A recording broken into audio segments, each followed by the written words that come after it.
Welcome to the Tenant Podcast. I'm Todd Pearson here in Denver, Colorado, joined by my good friend and partner, Wes Brown in Rapid City, South Dakota. Hey, Todd. It's good to see you once again. Wow, it just seems like yesterday I saw you. Well, it was like 3 days ago, right? Yeah, exactly. Looking forward tonight. This is going to be fun. Yeah, this week we have artist Jerry De La Cruz. Jerry has been an important part of the Denver art scene since the 70s and is listed among the 36 most influential regional artists of the 20th century. At the first International Latino Art Auction held in Phoenix, Arizona, in conjunction with Sotheby's, Jerry was the best-selling artist and drew the highest auction price for a single work. A true Renaissance man, Jerry De La Cruz. Jerry, how are you this evening? I'm doing great, especially with that intro. I'm not going to be able to sleep tonight because I'm going to have to live up to it. Man, I'm so happy to talk to you. And, you know, I've known about you for a number of years, but we've never crossed paths. And we have a lot of mutual friends. And, you know, I've heard your name and from all these different artists, but never met you in person. And actually, I'm really hoping this pandemic ends in the near future and I get to see your studio and see you in person, because reading about all the things that you've done is just amazing to me. Your parents were born and raised in New Mexico. Is that correct? Yes. And outside of Albuquerque, little town subdivision called Bernalillo. Okay. Bernalillo, New Mexico. And then they moved to Denver and started having kids. You were born and raised here in Denver, correct? Yes. When my dad left the service, after I think a little less than a year, they decided to come here and start their family. And I was born in 48. That was 3 years after they came to Denver. And I have three other sisters that are part of the mix. And where did you fall in line with all your siblings? Second oldest. Had one sister older than I. How was that growing up in a family as the only boy? I don't remember it very much. I just remember them getting upset with me for doing this and that and this and that to them. Your sisters or your parents? My sisters, my parents were oblivious to it all. Thank God. I did get a spanking once, however. And I was falsely accused by my younger sister of, I don't even remember what the issue was, but my dad said, okay, I'm going to teach you a lesson. I said, okay. And he pulled out the belt. He was attempting to smack me, and he realized I wasn't going to start crying. So he gave it up, and he never did anything or even tried anything like that again. That gave me a lot of power as an individual. I bet, yeah. I think that's probably the biggest lesson he taught me in all of my childhood. Don't be afraid and don't worry about the consequences. As long as you're doing the right thing, go for it. That's the truth, though, right? Don't fear the consequences, especially if you're doing the right thing. Yeah, absolutely. And you grew up on the north side neighborhood of Denver, is that correct? North side, up there. What's interesting about the north side for me was Denver was still a cow town, obviously, back then. And we were living on the very northern end of town, up at around 46th and the pond, way up on the north side. Yeah. I-70 wasn't there yet. We were living in a Quonset hut, and just about a block away was a creek, a big creek, that passed the now defunct Rock Island Railroad station. And there was an old wooden trestle there, and I used to go down to the creek and catch tadpoles. It was like being in a novel of some kid living in the boondocks, This was right on the outskirts of Denver. Now that, obviously, that area is completely different. Well, all of Denver's different now, right? I mean, it's amazing how much that skyline has changed just in the last 15 years. Yep. You started at an early age doing art, and your parents, they were very encouraging, it sounded like. That whole thing about when did you start is really hard. I know a lot of artists, ones that I hear from who are interviewed or read about, bar none, most will always say it started very young when I was, in kindergarten or first grade or whatever, where I started getting an appreciation for art or felt I had some talent. But in fact, everybody was like that. If you remember being in kindergarten or first grade or whatnot, you were inundated in art crafts. You were coloring with crayons and putting colorful blocks together. And, and you were always working on little projects that the teacher would get the whole class to do. So young children almost all are exposed to that at the beginning. So the idea of that being a seed is not something that you really realize, or at least I didn't, until further on down the road, because it was just a natural thing that I liked to do, and everybody around me was doing it, so that was cool. But after grade school, just before I got into the second grade, my father took me down to this, I guess it's an appliance dealership. It was on Larimer Street, and they were running a contest with the Denver Post. It was called the Denver Post Kid Color Contest. And you had this peacock outline that you picked up at the appliance place, and you took it home, filled it in with crayons, and then sent it to them. I won first place for my peacock colored piece of paper. The prize was $1. It took my dad about 4 weeks of letter writing to the Post to get them to send me $1. Another big lesson for life as an artist. Don't rely on it happening. You do it, and then you hope it works out, and you struggle with it. And I struggled with trying to get art supplies. We didn't have all that much money, so it was pencils and crayons, a few crayons now and then. And that's kind of what I used all through that early period. But I kept really being influenced by comic books, and you'll also hear artists, almost bar none, will say comics books had influenced them as well. But I was chosen to do a residency through the State Art Council in 1976 to work in the schools in the outlying areas. I did Fort Lupton, and a year later I did San Luis, Colorado. Working in the school district taught me a lot about how young people are absorbing and making sense of art as a broader practice. And some of the kids that I was working with back then are now really good and artists who are working and making a living at it. Not specifically by anything that I brought to them, but their exposure to watching me really got them fired up. And I didn't do any teaching. That wasn't my job. The teachers, that was their job. My job was to be there as an artist and let them see what one looked like, how they worked in the studio, those type of things. So even in my own experience, I did not see art the way I see it now. I saw it as just something I like to do, like doing sports or dancing or going to parties or whatnot. It was just a different facet of my life. And it wasn't number one necessarily. I think that was true all the way through junior high and high school.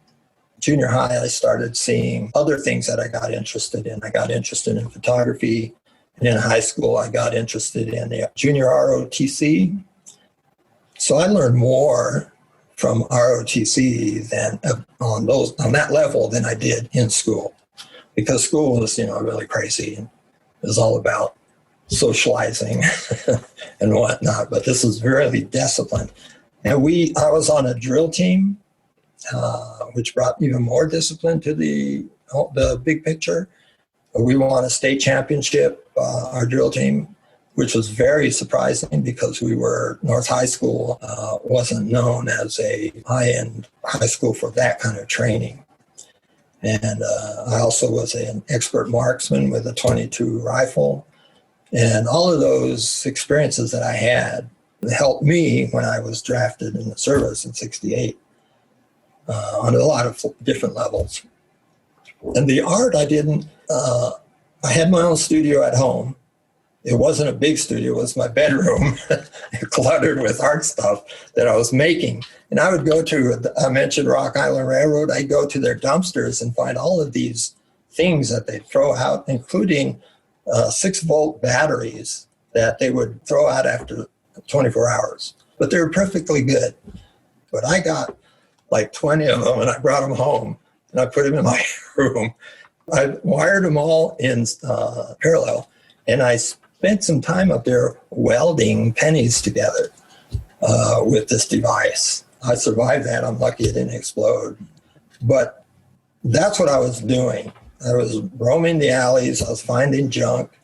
Plastic company on the other side of the creek would throw out these huge, giant globs of excess plastic that they come extruded out of the molds and have set. And I took those and I would take them home and build things with them. So it wasn't just about painting or drawing. It was about looking for, I want to say a muse, but at the time, that's not the way I saw it. It was just that, I wanted to work with my hands. I wanted to work with my eyes and my head and try to invent, think, I think that was the big focus of what I was practicing up until the end of high school. Sorry. Oh, I'm sorry. Where did that mechanical electronic interest come from? Was that from your dad? That was from my dad. He was in the service. He was in the Philippines during the liberation of the Philippines, and he was working with an artillery group, working on radios and whatnot, electronic equipment. And so he taught me not so much, here, Jerry, here's how you get these capacitors and here's what you do. And that's what this circuit is called. But just the exposure of watching him and what, he did with it. And the same way with auto mechanics, there was a lot to be learned on both levels. And I started getting old TV sets and radios and taking them apart. Not that I was going to be able to put them together, but I just wanted to see what guts were in there making this thing work, and trying to figure out, learn about them, the color coding on old resistors and how many ohms and, that sort of thing. That was when I was younger too, quite young. And so a lot of that influence came from him, for sure. And they were completely behind anything I wanted to do, mechanics, electronics, art, whatever it was, they were there. And I think, as I recall, I did not see art as a vocation. Nobody ever expressed that to me in school. I knew that there were artists who were doing things, they had to be designing packages and automobiles and buildings, there's somebody doing some creative work. But somehow I didn't make the connection in terms of, could I go there? Would it be advantageous for me to go there? Not even when I left high school, I didn't have that frame of mind. When I was drafted in 1968, I went to basic training, and at basic training, they gave you, and I was gung-ho to go. I wasn't like a John Wayne guy or anything, but I didn't think that it was a bad thing. I wasn't going to run away to Canada or whatnot. I was going to do my part, but I also wasn't stupid. I was going to do whatever I could in the process of going through that, not to die. So that was my main interest or my focus at the time. And in basic training, they gave us an option to resign from the 2-year draft, which means if you get through with basic training after 2 years, you're going straight to Saigon. There was no intermediate stop.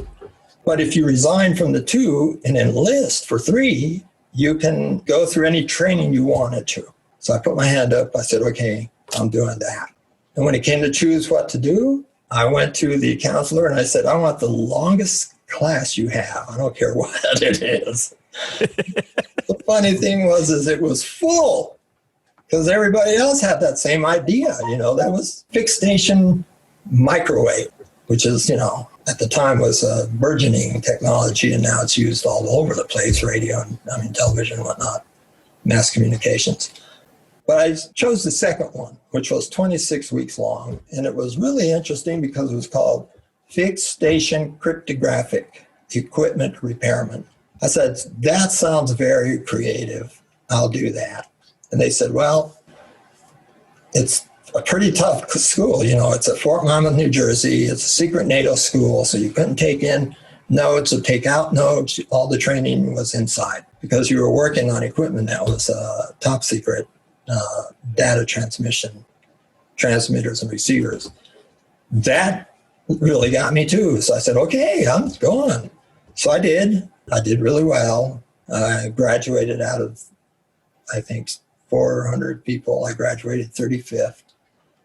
And when you graduate from advanced training like that, you can request where you'd like to go. There's no guarantee that you get it, but you request it. So I requested to go to Europe somewhere, and they sent me to Germany. So I missed the boat on going to Saigon there, went to Germany instead, spent 3 years and a day working at a headquarters company as the only technician for this equipment in the sector. So I had my own room and a telephone, and they left me alone and called me if there was some trouble with the transmitters or receivers, equipment, teletype, whatnot. So that was a pretty sweet deal. And I had a studio in my room the whole time. So I was doing portraits of buddies, girlfriends and wives from photographs and whatnot, keeping my hand in it there as well. And whenever I would go on TDY, I would go directly to their arts and crafts centers and work there on all of my spare time. So, you know, I was definitely not ignoring that artistic element, even though I was in an area that was very attractive to me, this electronics. And I thought I was going to be there for a long time. You know, the art thing was still in the back of my head. I was in Europe, and I didn't go to one museum, one art gallery. It wasn't in my head that was there. I knew it was there intellectually, but I didn't think that was for me. You know, this young kid coming from North Denver wasn't a barrio, but it was, you know, pretty close.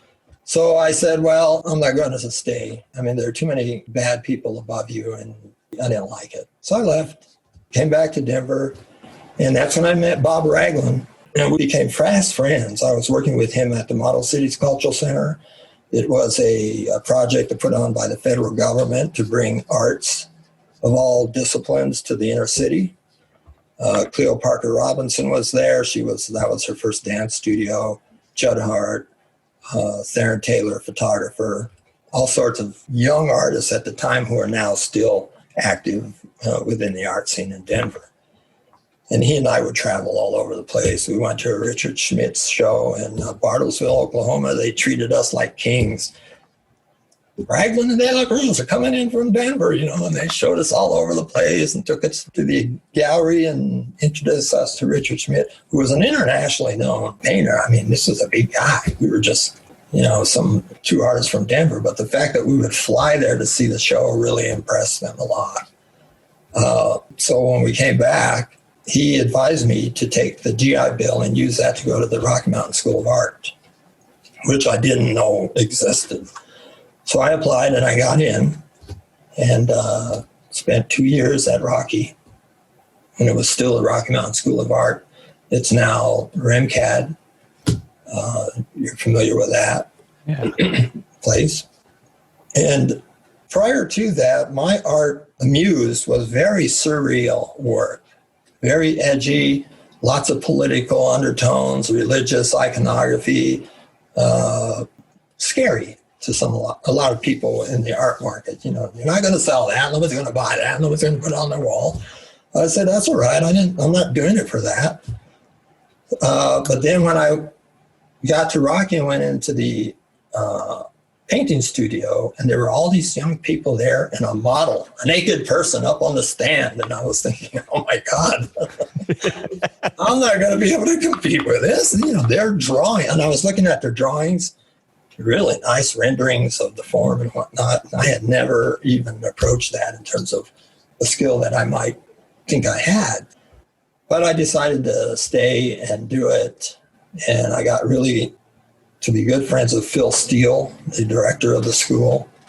And so he gave me a lot of extra training in draftsmanship and whatnot. And by the time I left the school, I was up there with the other people that I saw at the very first, you know, just because the discipline of going through the mechanics of learning how to see and learning how to replicate and learning how to train your body and your hand to do whatever it is you're trying to do, was tantamount there. That was what it was all about. There was no abstract art. It was all about the figure and classical training. So by the time I left Rocky Mountain School of Art, I was already in a few galleries, and I was doing painting outside of my comfort zone in terms of genre. I was doing Southwestern art, so to speak. I'd go to the Pueblos down in Santa Fe and Albuquerque on a weekly basis nearly to paint the Indians sitting in the sun with the trees, pinyon trees, casting shadows around them, that sort of thing, landscapes. And I did that for a decade. And I made some pretty good scratch doing that. I was like making money all over the place. But it wasn't satisfying what I thought I was supposed to be doing with my muse. So I stopped doing that. I quit the galleries I was associated with. People were telling me, you're crazy. So I went back to the surreal and started doing very large scale, highly rendered. I wouldn't call it fantasy art, more, and I wouldn't call it surreal either. You know, most people are familiar with Salvador Dali as a surrealist. I guess it sort of borders on that, but what I'm working on is mostly iconography that is specific to my experiences. Because, like you, I'm a photographer. I had a Kodak 110 with a little cartridge film in it when I was like, I don't know, I think I was in grade school when I got my first camera. And photography ran parallel to my painting all the way through to now. I mean, I had a dark room at my studio on Capitol Hill for the longest time, 27 years.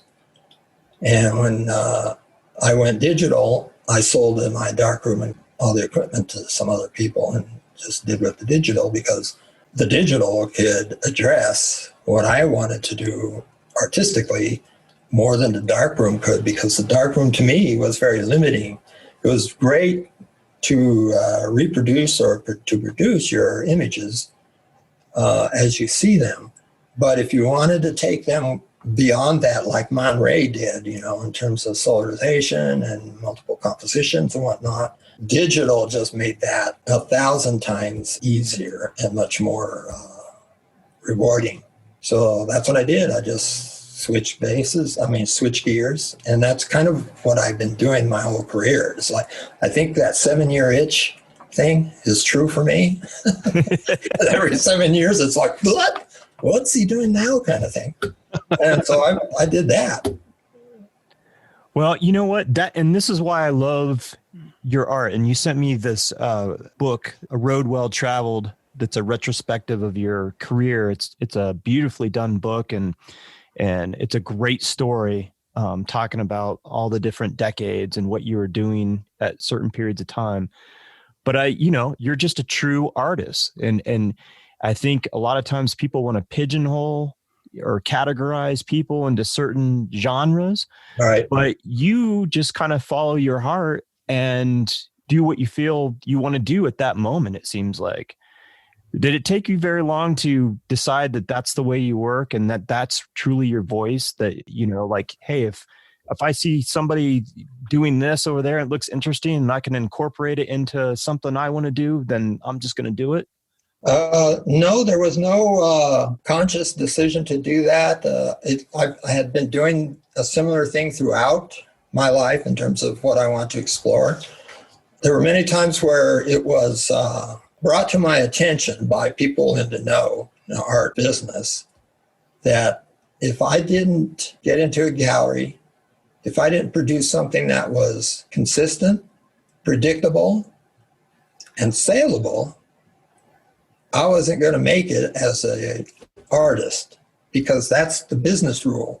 That's what you have to do. If you do art, whether you do portraits or paint landscapes or sculpt abstract shapes out of metal and stone, and you want to make a business out of it, you have to give up that muse for the most part. There are some very famous blue chip artists who can do it, who can shift gears, and everybody will still be happy because it's that guy. But for the rest of us, that's what we have to do if we want to make it a career. That's not what I wanted out of it. So I didn't go down that road. In fact, I did try to go down that road for that 10-year period after art school, where that's what I was doing because that's what people said was the right thing to do. And I've turned down recently several collectors, one museum director who were willing in the early stages to take me under their wing, so to speak, and show me the business. And I just didn't want to do it. So it just happened organically. It was organic. Did your own thing and didn't worry about the rest of it. Fortunately, I think what art school brought to the picture was a skill level that I didn't have before that. I had all the ideas and I had all the heart, but I didn't have the physical tools. And when I started teaching, I was one of the first initial instructors at the Art Students League and was down on Market Street back in 78, something like this. And I had a very popular drawing class. And the thing about the drawing class was we didn't do any drawing. The whole class was about physical training, almost as though you were in the gym. I expressed to the students that, if you're going to be a good golfer or bowler or gymnast, you have to practice to get your body to express what it is you want to do. And if you don't do that and do it a lot, it's going to be very difficult for you to attain your goals unless you're a wonder kid. And there are those who can just do it like this and don't have to didn't take any training. They're just there. But that's not true of the majority of us. So my class was all about muscle training. And I would have them buy those really huge tablets, newsprint. They're like 2 feet by 3.5, 4 feet. Put it on the easel. I'd bring in a model for the class. And I'd say, okay, the model's up there, and I know you're going to want to draw the model. Your goal is to resist and just look at the model, look at the space around her, and scribble. Scribble. And people's arms would be falling off, and they say, what am I doing this for? Scribble. And the whole process over time was to get them tuned into their muscle system so they can build muscle memory and instantly control their movements like a dancer or a golfer or a quarterback. There's no difference. And the goal there was to get so that we can move from that muscle memory. Every once in a while, I'd let them look and bring information from the model over to the paper, but they had to quickly scribble it on almost in an abstract expressionist manner.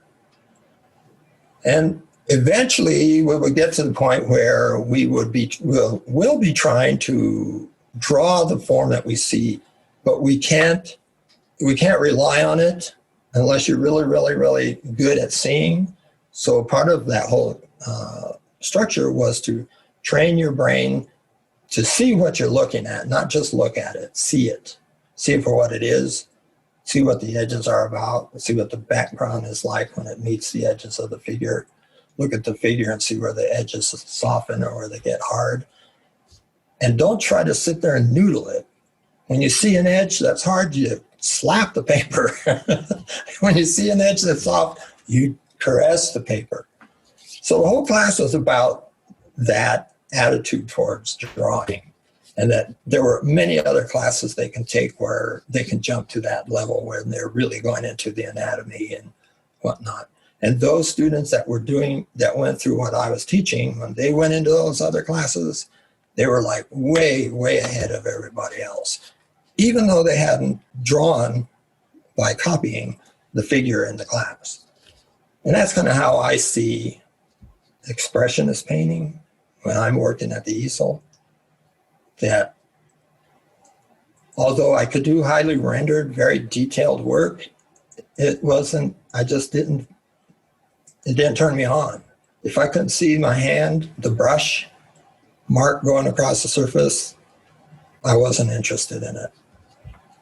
So it was, very tactile. The whole idea is very tactile in my work. And that's not to say I don't do paintings that are very flat in terms of texture. They're usually, and you probably saw some of those, and there's one, the cover of that catalog has one of those. It's a self-portrait of me. Everything about that painting is biographical. There are issues about family in it. There are issues about health. There are issues about skill and art as an expression. Those are all in that painting for some people to see if they really want to look at it. But it's not that illustrative that it's going to hit you in the face. What you really did is you gave those students that were taking your class that foundation that they needed, that no matter where they went from there, they had that foundation that they could pull from, which is the most important thing when you're starting to, whatever medium you're working in, whether it's photography or painting or drawing or whatever, you got to have that foundation. Once you have that foundation, it frees up your mind, right?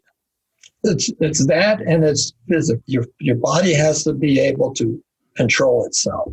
Yeah, and I kind of, I kind of equated it like I've taken Japanese jiu-jitsu for many years now, and it's very similar. It's about the movement and muscle memory. Your body just naturally moves in a certain way after you've done it repetitively enough, and you're just training those artists to do those movements with brush strokes or whatever. And part of it is conditioning of the muscles, like you said. Yeah. A big part of it, actually.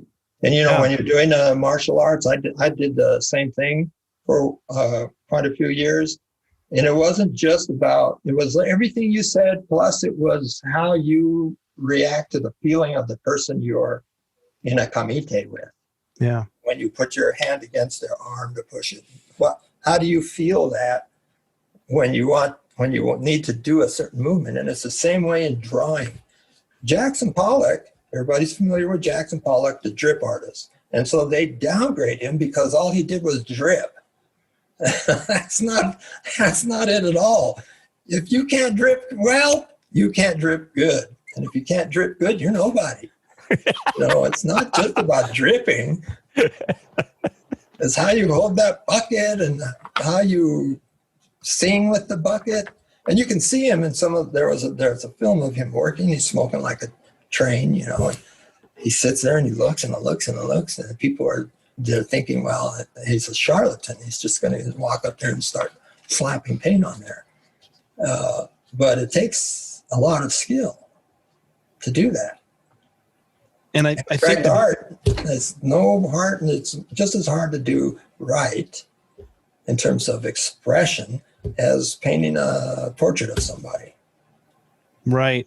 And, to make it look like it's easy is really the trick. I mean, he's making it look like this is random and easy for me to do it, and that anybody can do it, when in reality, they can't. When you look, I spend a lot of time. One of the problems for me right now in my advanced age and experience, it's really hard for me to go to art shows and feel the way I did in the early days about what I was seeing, because I've seen it all. And I can see, even in the artwork that's being presented contemporaneously, that is being touted as being new and different and whatnot, I can see right through it. And, Diane she's not frustrated with me. She feels sad when we do go to a big art show and we walk out and I have this glazed look on my face. It's not a, wow, it's really cool. So that's kind of missing for me, unfortunately. I think that happens a lot to artists in their later years. And it doesn't matter if you're a singer or a musician or painter, you've been down the road. It's the title of the book. And so it's hard for you to find something that really gets you because it's all been done. It hasn't stopped you from exploring. And I look at, stuff that I've seen recent of yours to, the very beginning. And you always seem like, you're just exploring a new element, a new realm. You know, I don't see you like copying other artists. When I was in the early stages of my career, in the early 70s, middle 70s, early 80s, there was nobody doing, in Denver, there was nobody doing what I was doing. You were either a Western painter or you were an abstractionist. And the abstract contemporary world didn't start taking a hold in town until later, primarily because, you know, that sensibility, well, Denver wasn't turning cosmopolitan yet. So it was still a cow town. And the major galleries, you know, the contemporary artists that I knew at the time were complaining all the time that they weren't selling their art. Nobody was appreciating the contemporary abstract art world. And they were complaining in panels, you know, when you get panels together, I used to attend all the panels, you know, art discussions, and critics talking about this and that, and gallery owners and whatnot on panels talking about the state of the arts in Colorado. And they're all lamenting the fact that the arts aren't going anywhere. The arts aren't surviving, blah, blah, blah, blah, blah. But that was not true. There was an underworld art scene that they were ignoring that was traditional, figurative work. And there were a lot of artists making a lot of money. But they were invisible to the contemporary art world, so to speak. There's been a balance of that now. And part of it has to do with the proliferation of artists. When I was in art school, you know, you went around and talked to people and said you're an artist. And I always felt kind of guilty saying I'm an artist. It would seem pretentious to me to say that. I even avoided putting it on my business card initially because I didn't think that was right for me to decide I was an artist. That was for the next generations to decide, because there has to be some sort of historical perspective in order to put you in a place in an artistic genre. It's hard to do contemporaneously. So I just didn't think that was right. But I started to do it because it became too big of an issue when people want to know what I did. So I just said, oh, the hell with it. I'm an artist. It's on my card, so don't hate me for it. But the idea of it being, I don't know, I just seem like it's not that big a deal anymore. Because they're, you know, as I was saying, when I was earlier in my career, it was hard to run across somebody who was doing art or trying to make a living at it. Very rare. Not so rare that it doesn't happen, but it just was every once in a while. Now, there are a gazillion artists out there fighting for the same dollars, fighting for the same gallery space, fighting for, you know, against a huge tidal wave. And I know there are going to be people out there saying, you know, that's pretty elitist, you know, how you consider them not artists. And that's not it at all. Because in my mind, here's where I'm going to get in trouble. Oh, we want to get in trouble, so talk away, Jerry. To me, art is not a vocation, and it's not a process that you can learn in school. All you can learn in school is technique and history. If there's going to be any art to be learned, it's going to be out of the school, or before you even got into school and then get messed up by the school. It's something very special that only humans can do. And it's gotten to be where it's moved into the realm of vocation, which is great. I have nothing against that because I did it myself. But I'm a realist in that sense. You will see an artist on occasion, and they're usually somebody who's not making any money at their thing. Because like me, they're shifting gears, they're a chameleon, you know, they're moving around. And those that are focused on something in particular and exploring it to the nth degree can still be considered an artist, even though it doesn't look like they're changing. Inside they're changing. So they're interpreting on a different level, and it's coming out in very subtle ways. Because once you get really skilled at it, there's nothing there anymore. I mean, if you're familiar with looking at art, you've certainly seen what's coming out of China. There are a slew of artists in China that have been trained it's like Belarus and the gymnasts that came out of the Soviet Union back in the day. They would harvest those talents from the young throughout the country and pick only the best. And then they take those to the next level and the next level and the next level. And by the time they get to the top level in China, they're extremely skilled. You can go on the internet now and buy a hand-painted replica of any master painting you want, and it'll look just like it. And it'll cost you like $150 out of China, because they have these factories where they're producing on a massive scale very well rendered artwork. So what does that say? That says that the skill level is not what it's all about. It's the voice, it's your intention, it's what you feel. That's what it's about to me. And I use the skill level as a tool to propagate that rather than the other way around. That's why I can't repeat very often. Usually it's a good example. Recently I did a dual portrait, one of myself and one of Diane, and I used a Renaissance-like techniques of glazing, and I disguised us in garb from the Renaissance period. Black floppy hats, big robe with a gold chain and a cross on it. Highly rendered, very photographically looking, photographically real. But I did it just to see if I could. I will never do another one. There's no reason in my mind to do another one.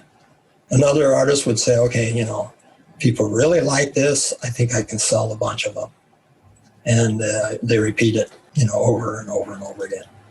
And they get into the business of art, which again, I want to reiterate, that's good and that's okay by me. But there's a thin line there between the word artist and the rest of the world in terms of arts and crafts.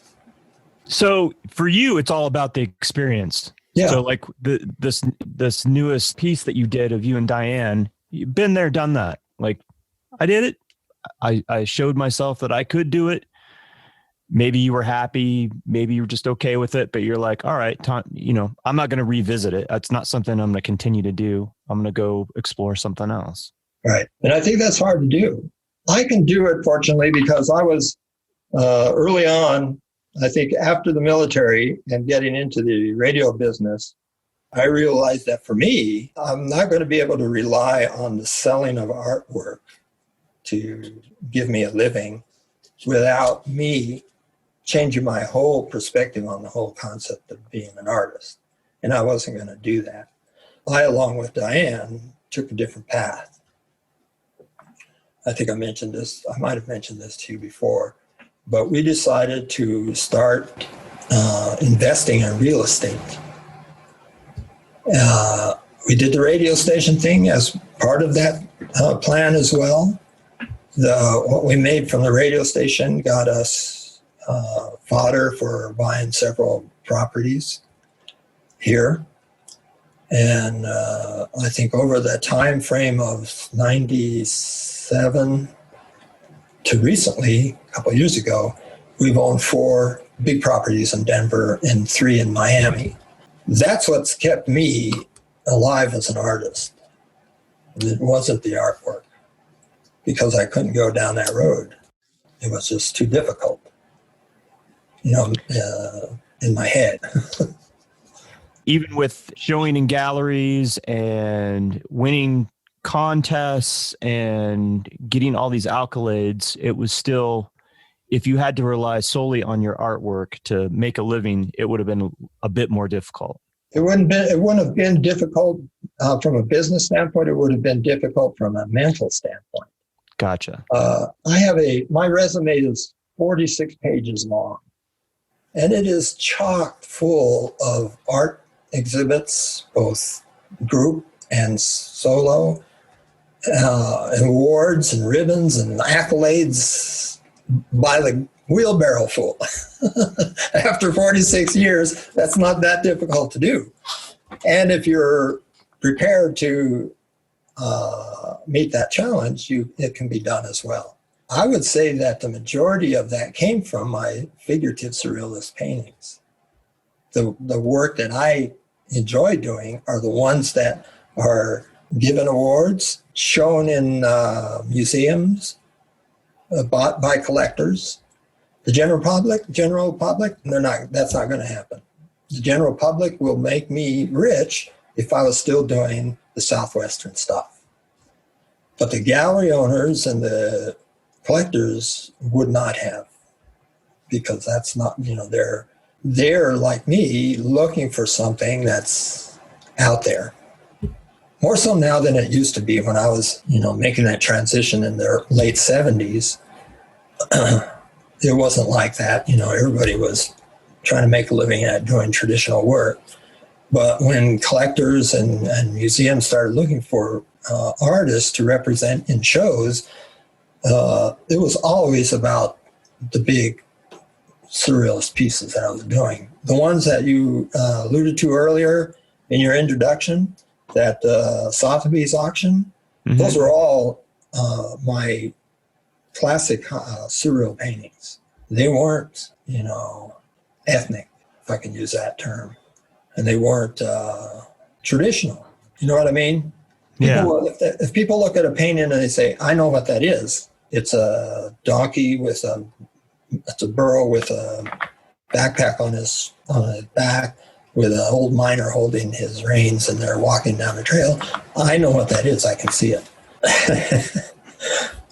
But if the donkey's shape is there and you can see through him to another world, and other elements of the painting are breaking through the picture plane and confusing your eye as to what's going on there, they don't understand it at all. And they're not going to even try. That's not to say collectors and people who buy high-end art really are brilliant at what they're doing. They're following the dictates of their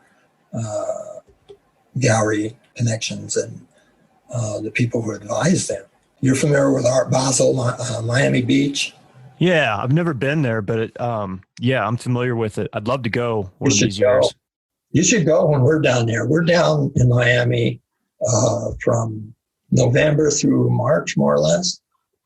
And if you get an opportunity, Wes, you invited too. Come on down, and we'll do Art Basel and whatnot. That'd be awesome. Go walk down the street with some cocktails. I don't care about that. It's really quite a city, man. It's amazing.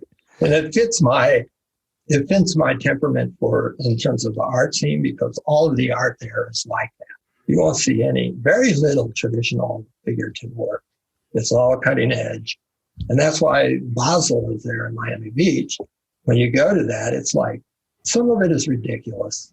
I have to admit, 90% of the contemporary art is like junk. But they have engineered it to the point, not physically, but in terms of business, to where collectors will pay, drop $5 million on a piece of plastic that looks like it fell out of a donkey's rear end.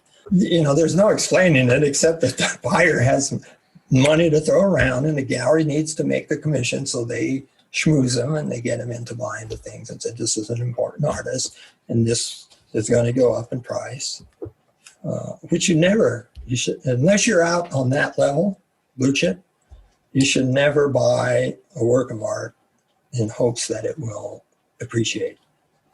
Yeah. You don't have a crystal ball. You buy it because you like it.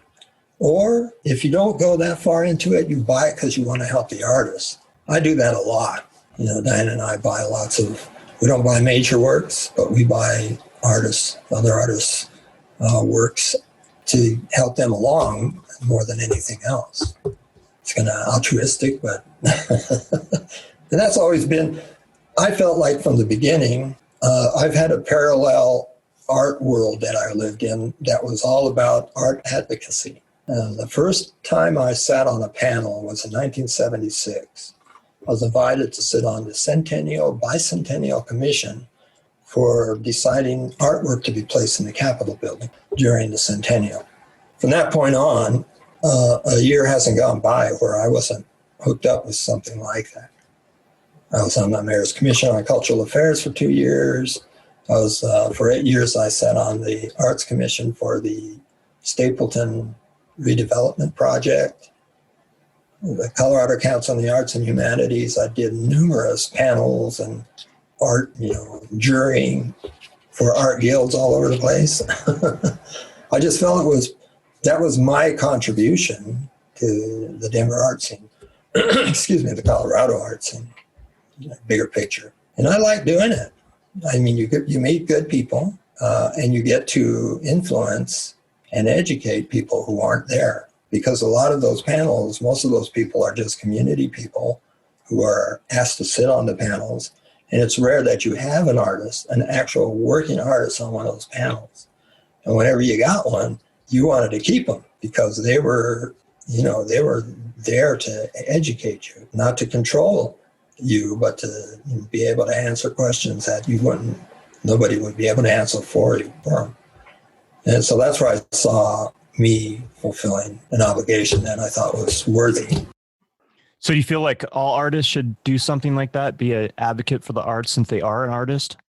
Absolutely. Now, I'm not one for saying, well, if you're an artist, you've got to do this. You owe it to society to use your art to bring, change or whatever. But you do it for that, and you also do it for yourself, because that's when you meet the movers and the shakers, if you're talking about the business of it. That's where you meet the people who have the power, so to speak, to help you get to the next level in your career. That's very important. It's like anytime you go to a convention, that's part of what you're doing. You're going out to hobnob with the hoi polloi to see who can help you along the way if they're interested in what you're doing. And we did that through the radio. That's where I learned in the radio station. We would go to the NAB conventions in Las Vegas, where venture capitalists were being schmoozed in the different hotels by broadcasters to try to get them to, get on the bandwagon with what you're trying to do in terms of broadcasting, investing-wise. So, I saw it there, and I see it whenever I get on a panel or a big commission like that. That's the same thing that's going on. It's not only about advocating for other artists as well, but it's advocating for your own career. Sure, absolutely. Yeah. Over the years, you've been not only part of a bunch of different art organizations, you've been an educator, but you've also been part of some pretty well-known art events. Can you talk about that? Yeah, the middle 70s, actually the decade of the 70s was a really good decade for Denver, because that's where young artists like myself were really cutting their teeth and presenting to the city what they had in mind. And I used to think that there were a lot of different artists out there, not just painters, but there were a lot of performance art ensembles, dance companies, music aficionados, and they're all worthy of being promoted in some way. So I was one of the early participants in Spree. Spree was an art fair that was held in Denver. I think initially it was at the East High School, moved around a little bit, eventually became the People's Fair. I'm sure you're familiar with that. Yeah. And the originator of the Cherry Creek Art Festival, when he was first starting to put together his plan for this big art show, he asked me to participate in it with them. I did not accept his offer because he wanted to charge me $700 for a booth. And at the time, I was thinking, what's the deal with that? You want me to help use my name to promote this project you have going, and you want me to pay you to do it. So I didn't do it. I could probably still be there as an exhibitor if I had, But all that would have done would make my summers complicated, and I didn't want that either. And through the Art Students League, I was also helped in the initial birth of the summer art market there. On a personal level, I got a bunch of people together who, these disparate artist types, the ones who would never be able to show in a gallery. I mean, how do you get a bunch of remember the Mudmen? Either of you remember that group? The Mudmen? I don't think I do. You missed something really good. There were these artists who got together and they saw some pictures of some tribal costuming, I think from Africa or Australia, where the participants covered themselves in a white mud and they wore loincloths and they made a big head out of like a paper mache or whatnot with big eyes and whatnot. And they ran around, they'd all get on a bus, an RTD bus, and go down to Limmer Square and just cavort all over the place, slapping wooden sticks together and doing all of this stuff. In fact, there's a piece that you have done with a photograph of one of those gentlemen. Yeah, I was sitting there on the steps taking a break. Yeah, it was that kind of energy was like all over the place. So I wanted to put that together. So Diane's family had a friend who owned a huge warehouse in lower downtown off the 20th Street Viaduct by the Tracks. Remember the Tracks? It was a gay bar that was really popular for everybody to go dancing. Everybody.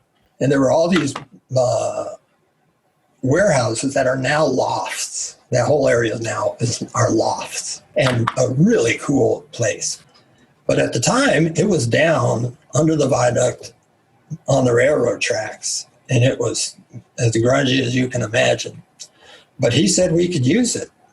All we had to do was clean it up. He would move the tire. It was a tire warehouse. It used to be called the Red Barn Furniture Warehouse. That's what the big sign said on it. But it was a tire holding place for his company. So he moved a bunch of tires off the second floor up to the fourth floor and said, you can have the entire second floor. This place was huge. I mean, you went up in a freight elevator that was probably 10 by 10 feet. And when you came out of the freight elevator, you were in this huge open space that was, the next floor up was supported by these pillars. It must have been 20 foot by 50 feet each one of those slots. All wooden floors, glass all the way around. Most of it broken, full of pigeon dew. So we said, this is perfect. We'll take it. So it took about a year, and we had 65 volunteers who ranged from 9 years old to 85 who got involved. And we did what we called Art Barn 1. And we changed the focus from the building from a tire warehouse to an art venue. And the goal was to engage as many people as possible. So we sent out, we had a connection with, or I had a connection with, the library in Boulder. And they had a huge art catalog of slides. So if you were an artist, you sent them their slides and they'd put you in this huge catalog.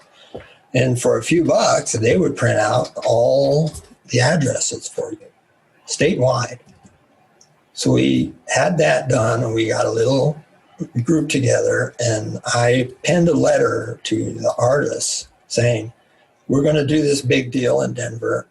We'd like you to participate from wherever you are in Colorado by taking a queen-size bed sheet and doing whatever you want to it. Paint it, splatter it, draw slogans, whatever you want, do your thing, sign it at the bottom, and send it to us. We got inundated with bed sheets from all over the state, all kinds of different art. The goal there was we were going to do sort of like a Christo thing, which hadn't been done. He wasn't around doing it yet, but we were going to cover the building in it. But it was such a daunting task that we decided to do it interiorly on all the walls, as many as we could. And while we were at it, we took bed sheets and made a grid sign out of it, 15 or 20 bed sheets wide and another 10 or 15 bed sheets high. And we tied them together with grommets at the corners. And so we had this huge thing.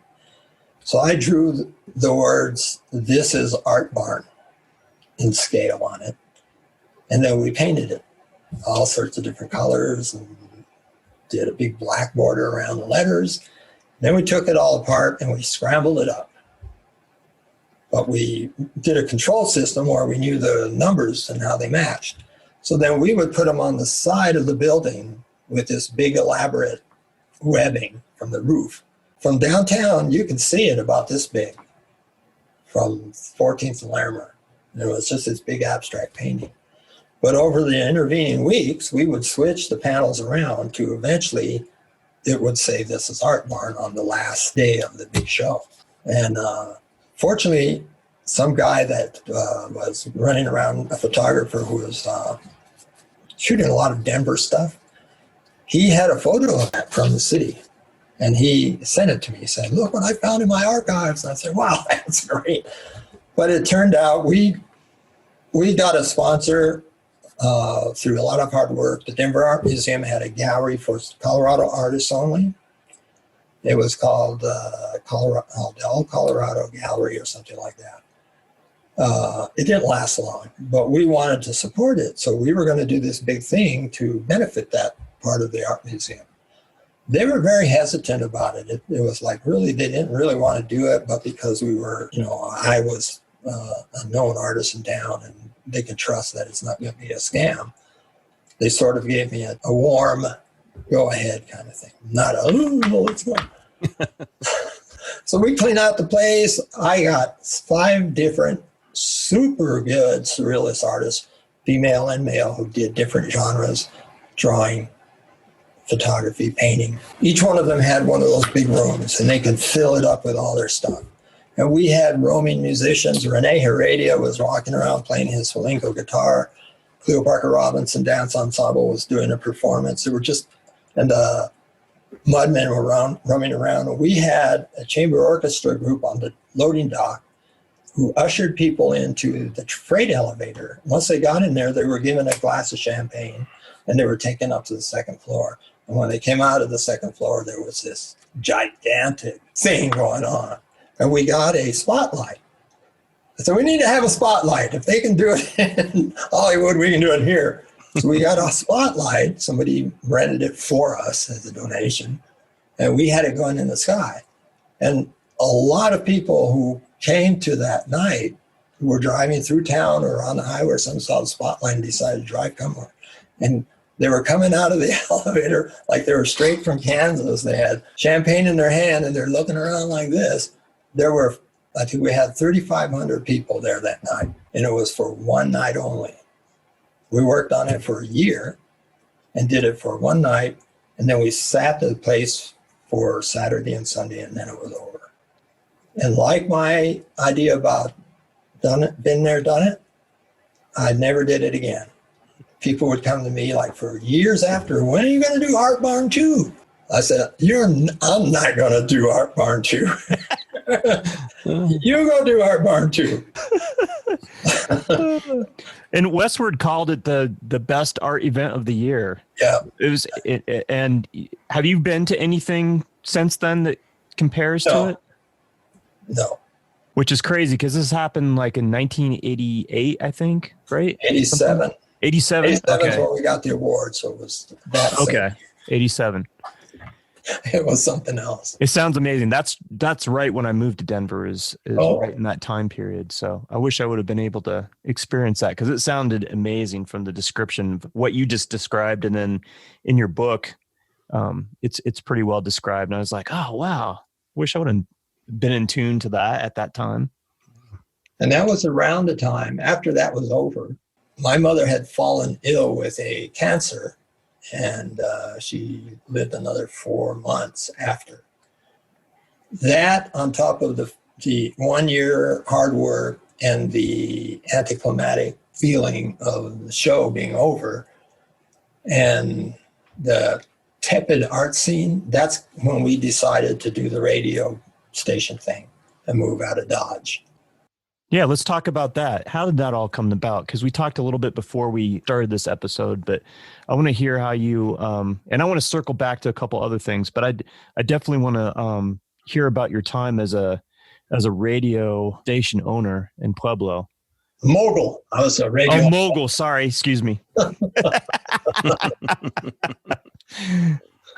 Well, Diane's family, her father was an attorney, and he had hired someone to be the trustee for this radio station that was going into bankruptcy in Pueblo. There was a radio station here in Denver who was looking to take over the radio station and run it for them, but he wanted to charge them. I think that was the thing. So I don't know if he really wanted to charge them or he wanted to get in there and do his thing. But because we were family, so to speak, and we were going to do it for nothing, we decided to work with the trustee. And the only way we could have pulled it off was there were like 4 or 5 entities in line in the bankruptcy to get some percentage of their money back, if not all of it. But in order to circumvent what this other radio station was trying to do, they were trying to offer them a small percentage on the dollar. We actually offered them 100%. We gave them all their money back if they would let us, the bankruptcy court, turn the radio station over to us. And the reason we did that was, first, that it's not just because of the property itself, the tower, it's the license. The license is invaluable. You know, I mean, you don't get another license like that anywhere, you know, within the broadcasting region of a clear channel station. You know, 690 AM, there's only one in Colorado or even on the east side. So we borrowed some money. We also had a stash of our own from some exhibitions I did. And we hired an attorney, and not an attorney outside of Diane's firm, because we didn't want to have it, you know, any imminent harm going on there, you know, keep it at arm's length. So we hired a different attorney, an associate of somebody that her father knew, to help us. Diane would do all of the research, all of the paperwork, and he would just cross the T's and dot the I's and make sure and sign off on it for the bankruptcy court. So she did all the work. All he had to do was look it over and sign it off. And he did it and charged us $30,000 for it. We were stunned, to say the least. I mean, we were just like, here was a friend of the family. We thought he was going to do it for nothing. And he charged us $30,000. So we said, okay, we'll pay it. So when we went down there, it was like a couple of days short of going dark. The staff was like minimal. There were no broadcasting dollars coming in, no sale. And the Arbitron was in the tank. It's like 2 days it was going to be dead. And just a tower sitting in the middle of the junkyard. I didn't think that it was going to survive playing this format, which was straight Mexican banda, which is the music that's appreciated by the first generation farm workers that are coming up from Mexico, who proliferated the area around Pueblo in terms of population. But they had no money. They couldn't support the radio station. They couldn't go buy the products from the people that were selling them and whatnot. And it was mismanaged in that sense. So I said, in order to survive, we're going to have to make this a broader based property. So I suggested we change it to a bilingual format, not just Spanish. And we hire fluent, young people to train as DJs who could move in and out of Spanish and English without us skipping a beat. We were able to do that because there are a lot of young kids there who were looking for work and were fluent in both languages. Because my experience growing up was in a bilingual family, and the music they were playing was similar to what was being played on the radio, but it wasn't my music. Not that I had any music, I appreciated all sorts of music, but it wasn't what I was comfortable with. So we decided to change the format to a Tex-Mex New Mexican. which is border music. And it was just starting to get popular. Selena, are you familiar with her? Yeah. She was a big Tex-Mex star, and there were a lot of other guys, small, young groups. And because we were in Pueblo, we were a conduit. We were on the trail, like Route 66, for all the Mexican musicians that were coming out of Mexico and southern Texas through Colorado to get to like Wyoming and northern Colorado venues. And they all stopped at our radio station to promote what they were doing. So we were learning who all these people were. Selena and her family came to the radio station. We were the first ones to bring her to Colorado. And it was shortly after that she was killed by her partner. But all these guys would come in and they would stop in Pueblo and do a gig at one of the local bars or whatever. And we would be the sponsors. So we would promote them, and then we'd go to the performance. And after the show was over, we'd all go in the back room, the musicians, their agent, us from the radio station, and they'd have a big old briefcase there full of all the cash they took in at the door. And they'd stand there and start counting it out to everybody. Here's your piece, here's your piece, here's your piece. It was pretty weird, but acceptable. That's how they all did it. It was an underground economy. Nobody claimed anything. And there was no way to trace it in terms of the musicians doing this all along that trail. We were in the up and up. When we got it, we did all the right stuff with the taxes and whatnot. But that was pretty interesting, too, learning that aspect of the industry. And when we did go bilingual, they still kept coming around because it was bilingual, and a lot of them were Tex-Mex groups, very famous in Texas and the border towns. So they get huge crowds whenever they'd come to Pueblo and play the state fair, whatever. And we were doing really well, so to speak. We didn't have a sales department or a sales manager because we couldn't afford it. So Diane was handling that along with two other people we hired who were DJs / salespeople, multitasking. And I decided that not only did we need to change the format, we needed to start doing a lot of promotions. So we did church festivals. Anybody who wanted to do a remote broadcast, we would go out there. So I bought a van and I designed a logo for the band. It's KRMX, El Nuevo Sonido, the new sound. And I fitted it with an old, what's called a Marty antenna that would broadcast over to the tower, but I had to use one of the first Motorola bag phones. Remember those? Yep. Black bag with a phone in it, man. And you plug it in your car. It has its own battery, but you plug it in. And I devised a way to interface it with a microphone, jack 2, was it called or something? You can plug your mics into it and then plug that into the telephone and send the signal to the station via that telephone, and then they would patch it into the console to put it on the air. So we would do these remotes with this makeshift stuff, the antenna sticking out of the top of the van on a pole that we'd tighten down with bolts in order to do the broadcast and then take it all down and put it in the van. And we were driving down to, there was that big, what would you call it, an earthquake in California. Northridge had just happened.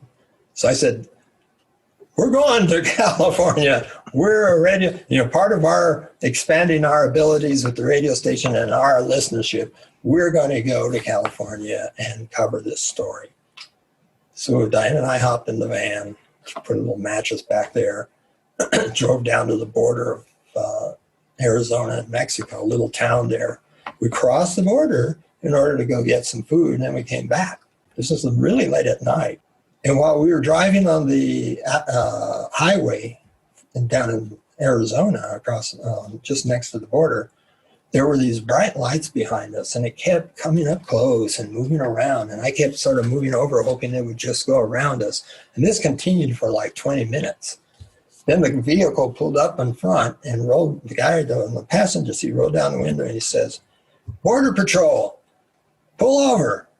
And I said, "How do I know you're the Border Patrol? We're on the sticks. You could be trying to kill us or something." So he showed a badge and the other guy showed a badge. So I pulled over. Diana was sleeping in the back. And he said, "What were you doing in that border town in Mexico?" I said, "Well, we just stopped there to get something to eat." And he says, "Do you mind if we search your van?" And I said, "Yes." "Who's that in the back?" "That's my wife, girlfriend / partner. She's asleep." So they said, "Well, we're going to have our dogs sniff around your van. Said you won't let us inside." So they got him out and he sniffed around. They didn't find anything. And they said, "Okay, you can go." I was really pissed, as you might imagine. I mean, they could have been bad guys, you know. There were bad guys all over the place down there. You know, it's nothing for them to fake that they're police. But I don't know, I was kind of stupid at the time. I should have just kept driving. But anyway, we got to Northridge. We drove around, took some pictures, did some tape recordings of the interview. Came back here. We're back to Pueblo. And that's kind of how we did the whole thing, on a very limited budget, shoestring kind of thing, very going on a creative level. Because I wasn't going to be in the studio that much, I decided I would move that creative thinking over to the broadcast business. And I think that's what really saved us. Eventually, through our change of format and I also did all the commercials. So they were all very creative, you know, sound effects, guys with little weird voices, you know, and furniture guys, all those things. So other radio stations were asking to use my production material for their client, the same clients that are on the air with them. I said, "Okay, go ahead." But there were entities out of New York who had no idea about the culture down in Pueblo. They thought, you know, if they sent some commercials down here and the background music was salsa from Cuba or from the Dominican Republic or whatever, they thought that would work. I told them, I said, "We've been playing your commercials and people are calling up and saying, 'Turn that crap off. You know, get it out of here.'" So we sent them some Tex-Mex music. Said, "Here, some Tex-Mex music. Use this in your next commercial."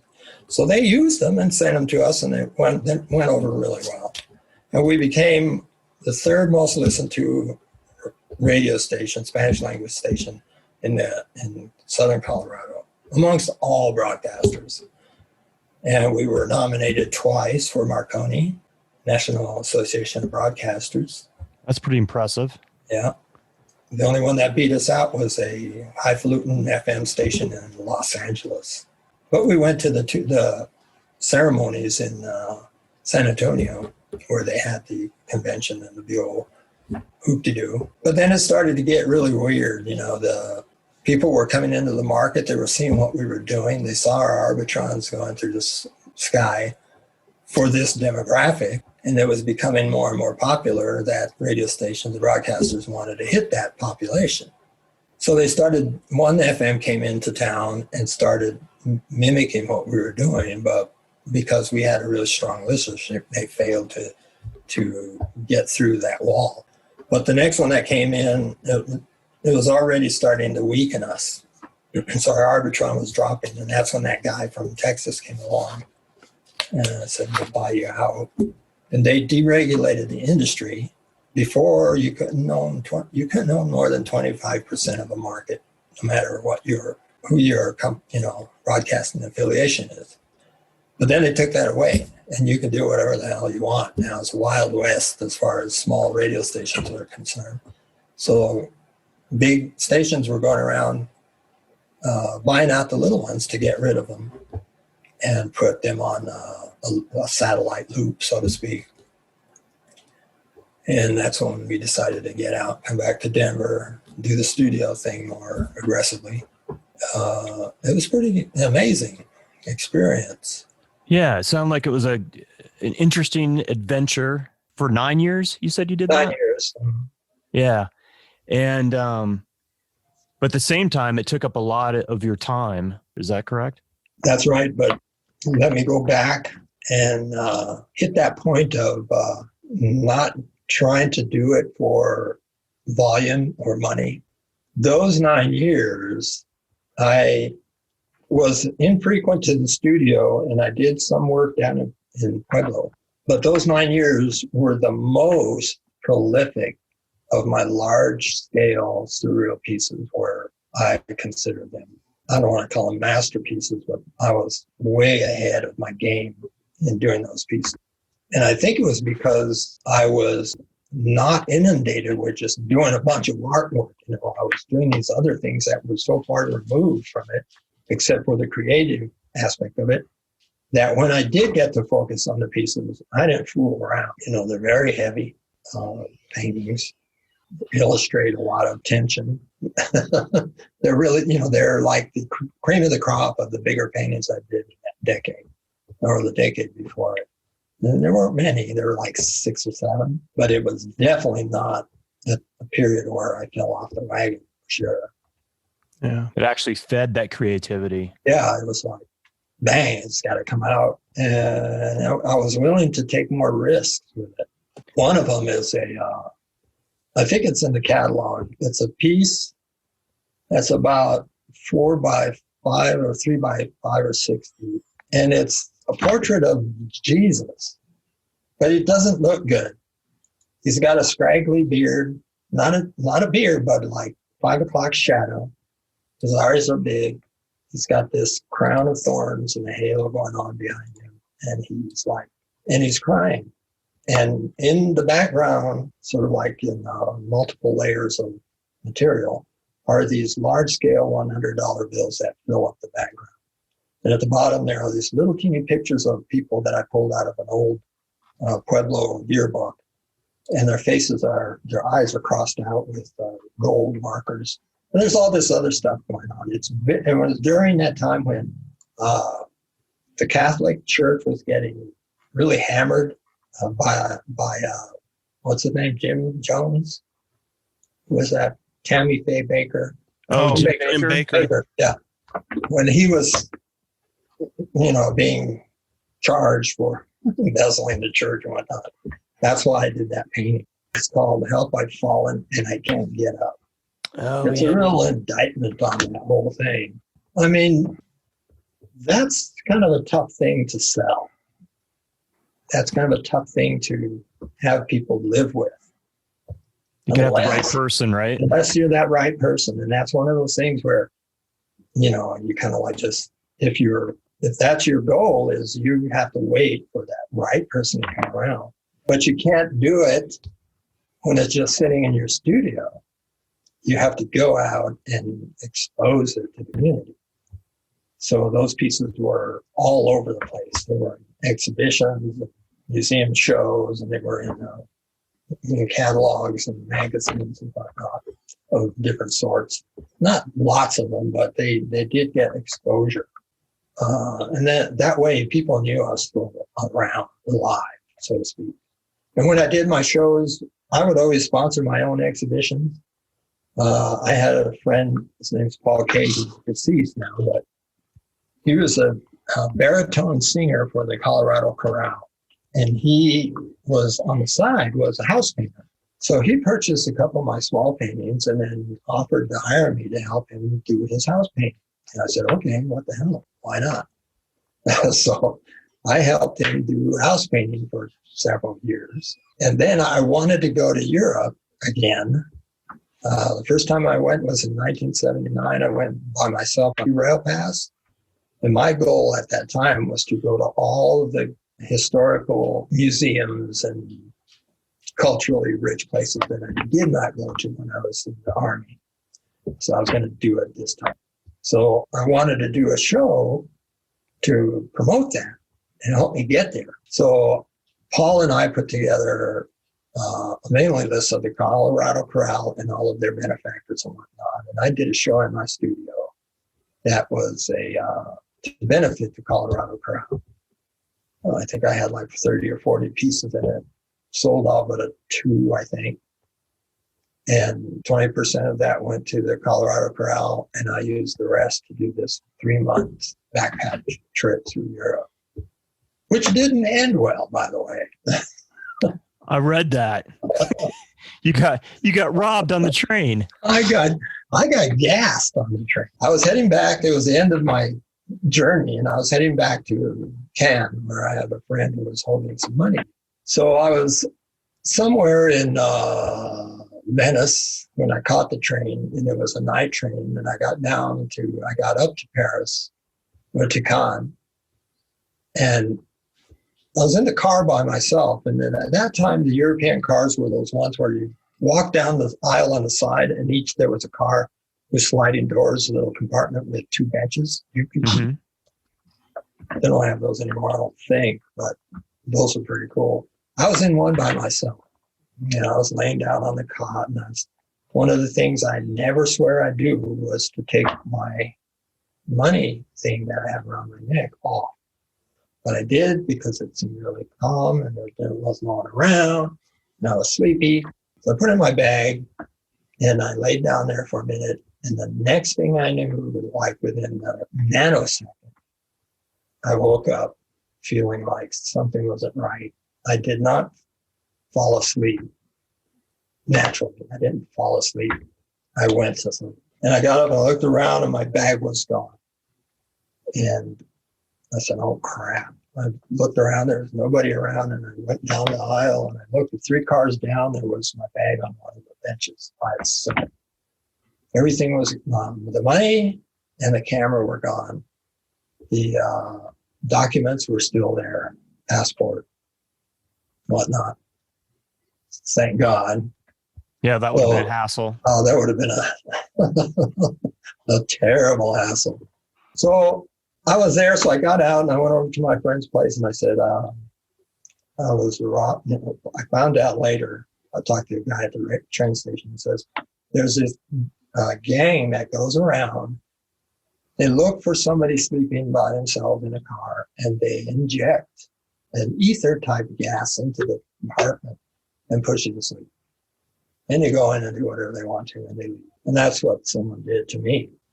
So thank goodness I didn't have to fight them off or confront them in some way.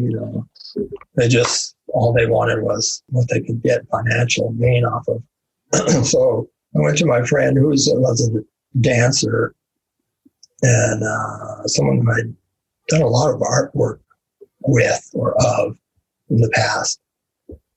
And I said, okay, where's that money I left you? She said, I spent it. I said, you spent it? She said, I spent it. And I said, oh, what? Well, she said there was this party and she wanted to buy some champagne and a bunch of other things. So I said, okay, there was a little bit left over, enough. I had met 2 people in Pelican, Greece along the way. And they were living in a kibbutz. They had been from Johannesburg, and they were traveling the world to see what it was all about because they felt insulated from the world in South Africa, and they wanted to see what it was really like, which surprised the hell out of them. And we traveled together to Venice, and then I left them there. And that's when I departed to go down to Cannes. But they had given me the name and number of some people they knew in southern England, outside of London, where they were going to go to in about a month to stay with them for a week. And if I'm still around, I can go down there and we can all party. So I said, okay. So I took that money that was left over. I gave them a call. I said, you don't know me, but we have some friends in common that I was traveling with. Can I come to stay with you a while? They said, sure, come on down. So I took a hovercraft from Calais over to London, where the folks from. And then I went to their place, which was in Sussex, just outside of southern London. And they were really, really kind and good to me. I mean, I was part of their clan because I was an artist, and I showed them some of my work, and then had heard from the other 2 that I was a really cool guy. So they were very happy to have me there. And I did a portrait drawing of the 2 of them to thank them for helping me out. And I also did some paintings of the area around their house, which was really bucolic British clapboard houses with tiled roofs and whatnot. And I joined their little soccer team, and they promoted me as an Argentine superstar. Awesome. I did score a goal. Yay. We only played for like 10 minutes, but anyway. I called home and said, I need some dough, I need to get back. So they sent some money to me. Definitely road trip. You've done a lot of road trips, it sounds like, between the trips that you've done with Diane, and then you traveled a lot with Bob in the early days, and then some of your other artist friends. What do you think travel teaches you? That's a good question. Travel and it depends on where you're going. A lot of the United States, when you travel to, you're really going to see the countryside.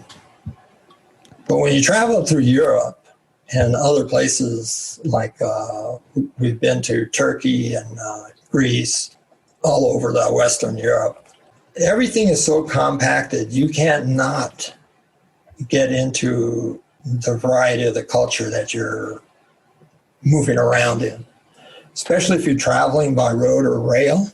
If you're traveling insulated from that trip, like staying in the best hotels or even good hotels and getting public transportation or hiring a car or whatnot, we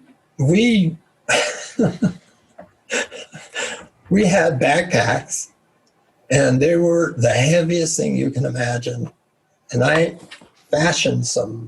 invented a strap that would go, we would sew, I think it was in, I don't know if it was in Athens or not, but I bought some material. I sewed some belt around the bottom of the backpack so that it can tighten up against your hip, so that your hips could carry the weight. That's what most good bags are made of these days. But at that time, we didn't have it. We just had shoulder things. So every time we put on our backpacks, I would go, "Ee!" And she would say, "Frau Brother," and we'd start going. And and we stayed in pensiones. We didn't want to go to fancy places. 2-star, bottom. But they were all very interesting and unique. I mean, in Paris, we stayed in one that was on the 5th floor of a building over by the Notre Dame. It was very small, teeny, with a window that overlooked the city. And it took 5, flights to get there. But it was so cool and so romantic. And the exposure to Paris on that level was really, really pretty invigorating. We were in I don't remember, it was late at night. We slept in a stoop of a university somewhere. I think it was in Heidelberg, because we were there too late off the train to get a place. So we slept on the staircase of the university and woke up in the morning and took off. There were all kinds of things like that. We found this one place. It was like, remember the Midnight Express? Do you remember that movie? It was about drugs and getting caught in, I guess, Istanbul or somewhere. They threw them in prison. That was what we were up against at one of these places late at night. We're walking up this hill. It's cobblestone street, very dark. These old ancient buildings are like 6 stories high, and they're right at the edge of the street. So you're walking down this tunnel, more or less.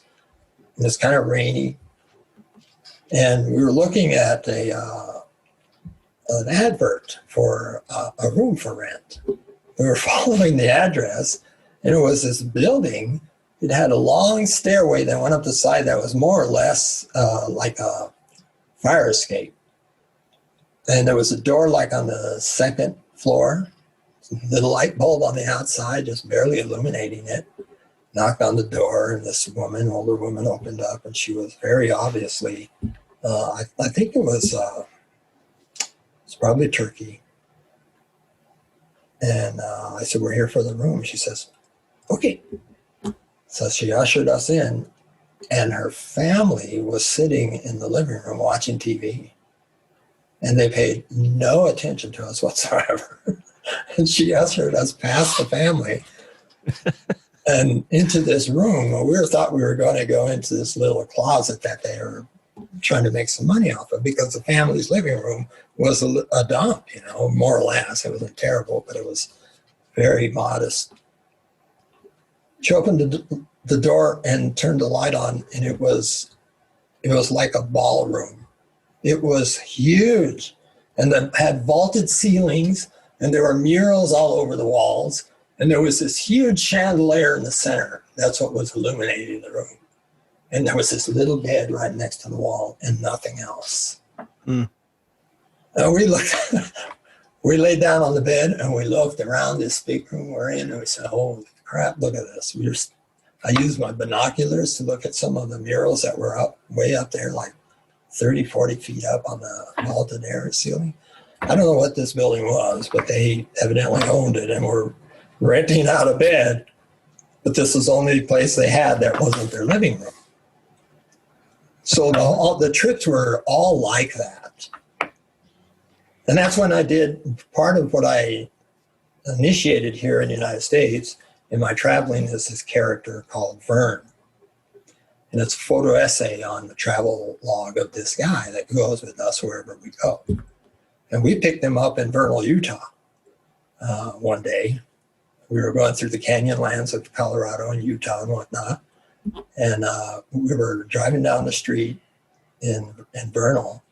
And Diane took a picture of me in front of a street sign that said, "Second and Second." And we were thinking, that's very cool. So I did a portrait kind of thing there. And while we were leaving Vernal, there was this huge kind of a wheat field with a singular power tower, one of those giant power towers that had wires running across the countryside. So I went underneath this thing, and I was about this big, and the tower was like this. So I had Diane take a picture of me going like this, and my arms spread out, the typical tourist thing. Look at this.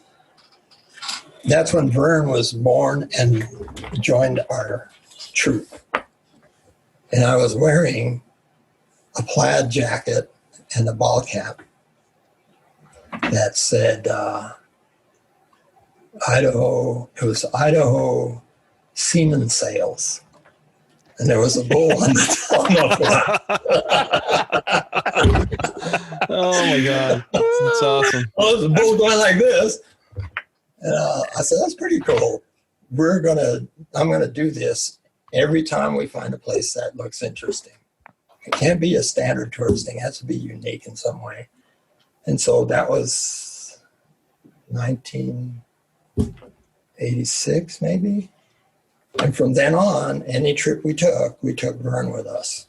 Diane was a trooper. I mean, she carried Vern in a bag, along with a bunch of other junk, cameras, dark glasses, Vern's hat, jacket. And I said, there's a Vern right there. She'd pull it out. And at the beginning, it was point and shoot. The whole goal for me at the beginning artistically was point and shoot, never know what you're going to get, just like any tourist situation. But that became after a while, was unsatisfactory to me. It didn't fulfill what I wanted to have happen. And that was also the time when we were starting to go digital. So I bought my first digital camera. It was like 2 megapixels.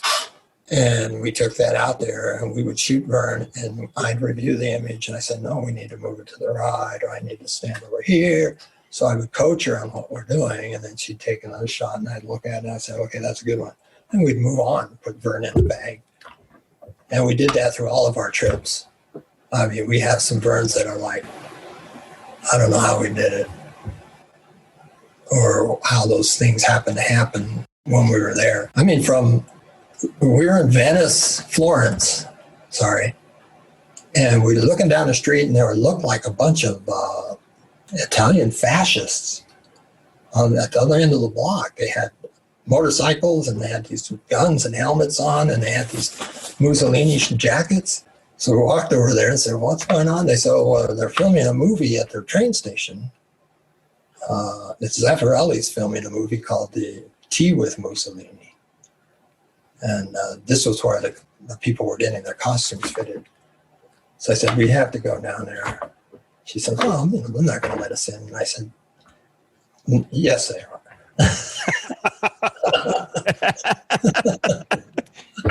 I love the confidence. The key is to act like you know what you're doing. Yeah, right? Absolutely. You have to have confidence. They don't know any better. There's another guy there, part of the crew. And so we got to the train station. There wasn't anything going on yet. They hadn't started staging anything. But we looked at the other end of the platform, and there was an old locomotive, steam locomotive, beautiful, sitting there idling. I said, that's where it is. So we go down there, and the train's there idling by itself. So I said, we need to go over here around the corner and just stand out of the way. So we were standing there a while, and we go out the back door, and there are all these extras out there. And I shot like 4 or 5 shots of them. They were all in World War II garb, the women and the men. And they were standing around. Every one of them had their cell phone in their hand. It was a really cool picture. I mean, it was like, no, it looked like they just came from, that era. I said, this is going to be cool. So we go back inside, and then now they're starting to show up. Bags start showing up on the platform, suitcases piled up, and some young guys in uniforms came up, and they're putting fascist posters up on the wall, blah, blah, blah, blah. We're standing in the corner like this, like ghosts.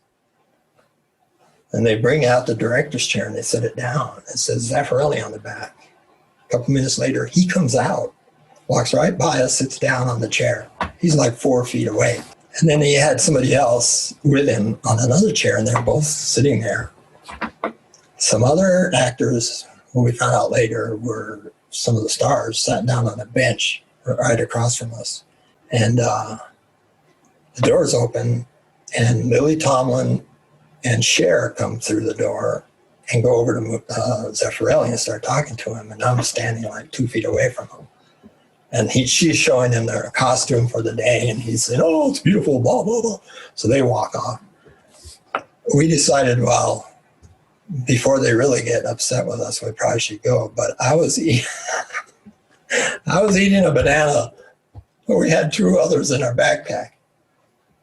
So while we were walking past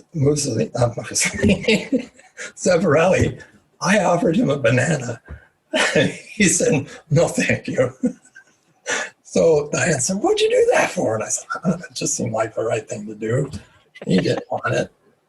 But I only had the half-eaten banana in my hand.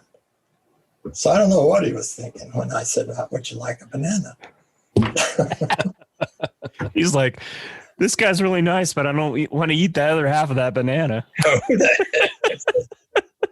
So while we were walking out, Lily Thompson was there, and I had her and Diane, with her arms around her and took a picture. And she said, how'd you get in here? I said, it's a trade secret.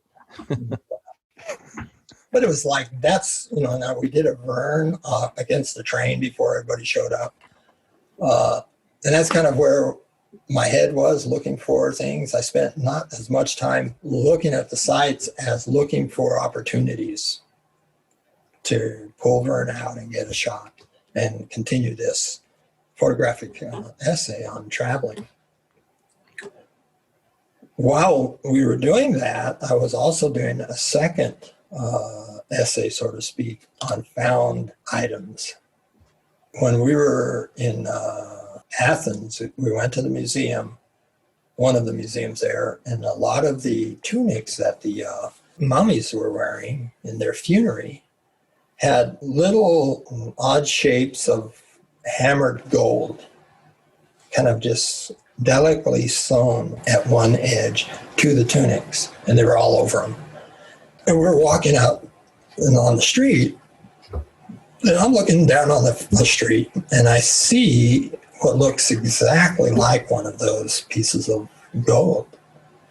And I pick it up, and it's the inside wrapper from a pack of cigarettes, where it has that aluminum coated inner liner, and it was gold, and it looked just like this stuff. So I picked it up, put it back down to took a picture of it. And then we went to another location, and there was a big flea market had just closed and everybody was gone. And there was trash all over the place.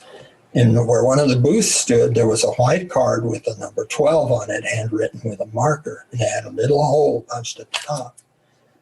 So I walked around it and I took a picture of it. I did a composition that seemed appealing, even if the object wasn't there, shadows and textures on the ground. And I took a picture. That started the Find series. So while we were traveling, I was looking for finds and looking for Vern opportunities. And the finds were they were pretty much based mostly on junk that I find on the street that had some relevance in some way to the location. And they were all over the place. And they started to turn into groups. Buttons were very common. Twisted up little rusted pieces of wire were common. Coins were common. But there were other things that were pretty bizarre, just laying there. And I'm thinking, this is the refuse. And it was really more like an archaeological exploration for me. And it had to be, it can't just be the object, it has to be the photograph. And I think you can appreciate that, Todd, the composition, the light, how it's framed, that all had to click. And then I would pull the shutter, and then we'd catalog it, put its GPS location, and put it in a plastic bag. I got boxes and boxes of them I have not gone through yet. And I did a show at one of the galleries here, which is now no longer around, Ironton. It was a one-man show. And I had a lot of those finds. And the way I did it was I took the photograph of the object and I printed it on a museum quality paper, oversized. I printed that, and I also did a Google search, aerial Google search for the GPS location. And I found the spot, and I framed it just so that you could see enough of the ground to tell what's going on there. And then I drew a little circle around the point where that object was lying as part of their archaeological archive. And that was part of that photo montage. So at the top was a photo of this location with a marker. At the middle was a photograph of the object in situ. And below it was the object inside its plastic bag pinned to the paper. That was the exhibition. And it was like, it really turned me on when I put it all together and could see it all at one time. You know, all that running around different places saying, this is going to be in a show, this is going to be in a show, you know, this is all going to come together. I love that concept. Yeah. That's pretty cool. I bet it was like seeing your own little travel log on the walls, right? Yeah. All the places you've been, you and Diane. That's awesome. Yeah, we can look at every one of them and say, Istanbul, Pompeii, you know. Some of them were really sad, you know. In Pompeii, I found an old boot heel, a shoe heel that was all worn out, just sitting there, you know, old black rubber thing sitting in one of the staircases to one of the shelves, like an amphitheater. I think it was Pompeii. It could have been Herculaneum, but it really spoke to that idea of what happened there. I want to circle back down back to Pueblo real quick. Sure. We have a mutual friend in Pueblo, Cynthia Ramu. Oh yeah, Cynthia, for sure. And you actually did one of the murals, correct, on that levee project? Yeah. Mm-hmm. And your radio station helped facilitate getting the whole mural project into the Guinness Book of World Records. Talk about that a little bit. Yes. Several years into our owning the radio station, when we were doing all of these community outreach things, we already knew that the mural was there on the levee and had been there for quite some time. But we met Cynthia and her partner, David, who David was guy who procured the paints. And what he would do was he'd take a semi-trailer down to Colorado Springs or up to Colorado Springs and go to the annual recycling thing that they did there. And he'd get truckloads of used paint, take it off their hands. And he'd bring it all down to Pueblo, and every Cinco de Mayo, he would have a big old paint-a-thon. Artists from all over would come down to Pueblo to paint on the levee. It was pretty cool. I really had a good time working on the levee. It was very dangerous. I tripped once. The ropes are round. Never go on. No, don't go rappelling off a 60-foot levee with a round rope, because it's going to get in your way and you're going to trip. Well, that happened to me, and I was carrying a bucket of orange paint. And when I flipped on the rope, the paint went up and my whole face was orange. Oh, jeez. Diane was laughing her butt off. I mean, it was like I couldn't see. You know, paint was all over me, so I went down to the water. I think she got water from the Arkansas and washed it off. It's all acrylic house paint. But the magnitude of the size of working on a scale, I have never done that before, so I did not know how to manage it, because I was drawing two figures, a man and a woman facing each other, and their tongues were coming out and they were entwining. In order to make a decent line, you have to use a 9-inch roller. You can't use a paintbrush because you never see it. So I was using a 9-inch roller, holding onto a rope, trying to figure out where the ear is going to go on this woman. No idea of the perspective in terms of where things are. I was shooting in the dark. So Diane and I walked up to the 4th Street Bridge and looked down, and we couldn't stop laughing, because as good as I could draw, I had drawn a little ear about this big right next to her jawline. It was so funny to see it and how off I was. I could not stop laughing. It was such a kick. And there was stuff like that happening all over the place, artists who were coming in doing some bizarre things. And then she said, we want to try to get this into the Guinness. But we were already well into helping them out. We would, whenever they brought the paint in, anything that wasn't used on the mural after the weekend, we would promote it on the radio for people who needed paint to renovate their homes or whatnot, to come down and get it for free. So we'd have this big, thing for people to come down to the radio station and haul the rest of this paint off, which helped them and everybody else. So when she asked us, they needed to sponsor some legitimate entity to validate the mural for the Guinness. So we said, hell yeah, we'll do that. So we did a lot of work to pace it off and use, different processes, because it was going to be contiguous. So it was the largest contiguous mural in the world. But that said nothing about its actual size, because it was far bigger than that, because there are segments a little bit that weren't contiguous. We had to just find one big long piece that was contiguous in order to meet the standard. But it was huge. Unfortunately, they tore a lot of it down recently, and they've had to start over. Yeah, Cynthia's still working on it. Yeah, I just recently was in contact with her. I need to reach out to her again, because we had her early on in the podcast, and she was talking about the new the version of the levee and how it was going to play out after they demolished all those beautiful murals. So sad that it's going to be reborn again, it sounds like. So I'm interested to hear from her. And you measured that whole thing, right? To Guinness? Yep. We had to measure it top to bottom, side to side. What an endeavor. And then you also, I think she told me that you and Diane helped document the whole levee project. Did you go out there and photograph all the different sections? We did. I didn't do the whole thing. I was using my artistic photographer hat. I was picking areas that had really nice composition against the abutments that were holding up the bridges. So I was using the mural as a tool for developing some interesting images, but I did not document the mural in total. Okay.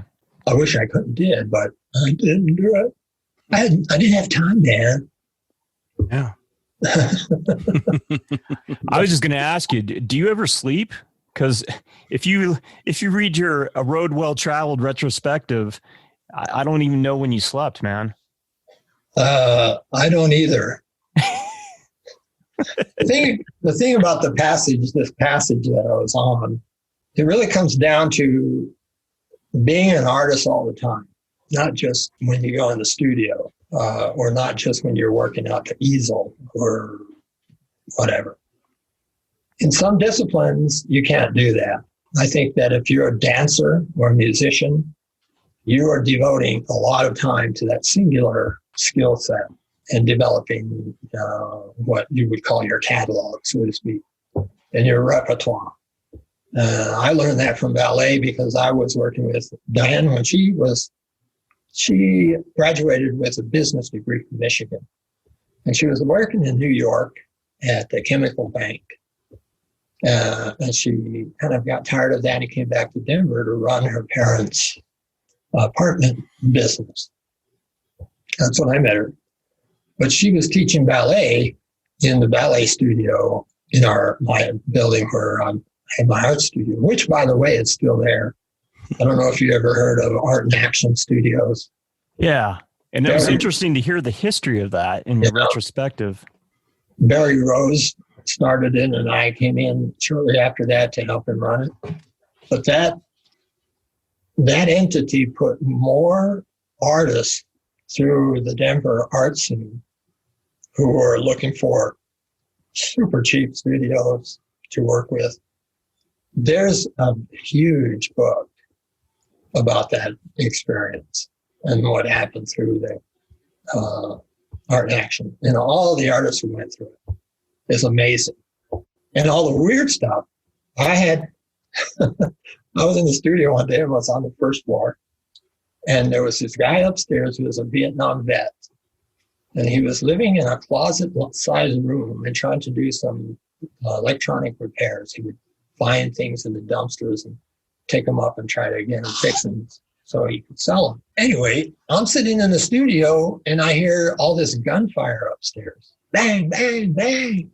And there was this party going up on the roof of the building. So I ran up, and Bert is his name. He came running out of his studio down the hall where I was. And he says, I just shot 2 guys. I said, what? He says, yeah, they busted into my room. They were making noise up on the roof. And I went up there and I said, I'm trying to sleep down here. Can you keep it down? And they said, okay. But when I went down to my studio, my room, a little while later, they came down and kicked in my door and just started to rush in, and I just shot him. He shot the lead guy, and the bullet went through him and hit the other guy. They didn't die. But he came down to me and said, Jerry, what do I do? I mean, they're going to put me away. I said, no, they're not. I'll do the talking. I said, what? Let's wait till the cops get here. So they finally arrived, and they got, they asked me what happened. They asked Bird what happened. They asked other witnesses what happened. And he had to go through trial and whatnot, but he eventually got out for self-defense. But things like that were not unusual on Capitol Hill. We had lost track of one of the tenants. His name was Gary. He was a jeweler. And we hadn't seen him in like 3 years. And one day I went down into the basement to work on the boiler, which was an old retrofitted train boiler engine. It was in the basement of this building that's been there forever. He was down there living next to the boiler, and he was totally off his rocker. He had gone up to San Francisco, did some drugs or something, and he came back. He was like a street person, and he was talking about space aliens and whatnot. And there were some headbanger guys living in the other side of the basement who were into some nefarious stuff. It sounds pretty interesting, man. Never a dull moment for sure. It's next to the Olin Lodge. That's right there on 14th and Logan. Okay. And the Olin is notorious for all sorts of other reasons. One being that there were these Cuban exiles that were caught in the United States. They were brought to Denver to be processed, and they were bad guys. So they put them up in the Olin Lodge and sequestered them there, locked them up. They broke out through the skylight in their building and broke into the skylight in our building and got down to the second floor where my studio was. And the police and federal agents eventually showed up and caught them because they couldn't get out the building because the door was locked. It was one of those, keyed on both sides kind of things, and they just couldn't get out, so they caught them. The next day, I'm standing there in my studio, the door's open, and a policeman runs into the studio and says, "Where is he?" And I said, "Excuse me? Where's who?" And he says, "Where is he?" "Well, I'm looking for a guy that I'm chasing down the block. Where is he?" There's nobody in here. So he looked. I had a dark room there. He looked in the dark room, and there was nobody there. So he took off down outside. And I left that day. And the next day, for some reason, the police had broken into my studio from the outside window on the second floor in order to get to somebody who was in the building. I don't know what it was, and they kicked the door in. So there are police running through my studio, in and out of my studio on a regular basis, it seemed. Some guy tried to burn the place down. He was really high on snuffing paint, so he started a fire because it was cold. It was in winter, and there was no heat in his little room, so he started a fire in the middle of the floor. It burned the floor and made a lot of smoke, but it didn't. It was a strange place, but well worth the experience for a young artist trying to figure out what the world is like. And you never paid rent there, is that correct? Because you did all the maintenance on the building? Barry ran the building in terms of getting it because he knew the people who owned the building. And the way it got started was there was a group called Coloradoans for Safe Power. And when there was a politician running for some city office, he had his offices there. So it was an office place, pretty much. And then they all vacated, and it was just sitting there. So Barry got this commission to do a ceramic mural on a facade in a building in Cherry Creek. And he needed a place to build it. It was going to be 60 feet long by 7 or 8 feet tall. And it was a community mural project in ceramics. So he's going to get a bunch of young people from the neighborhood. He was going to design all the clay pieces that would be part of this big puzzle thing. And they would all then take a piece and do whatever they wanted to it. Then it would all be assembled onto the wall. So that was the plan. It turned out really well. It's a big success.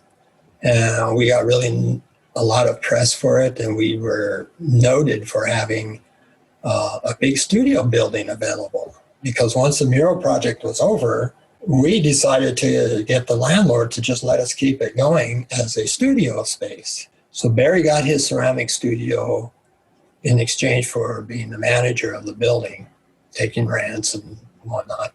And I got my studio for maintaining the building, plumbing, heating, infrastructure. 27 years in that one building.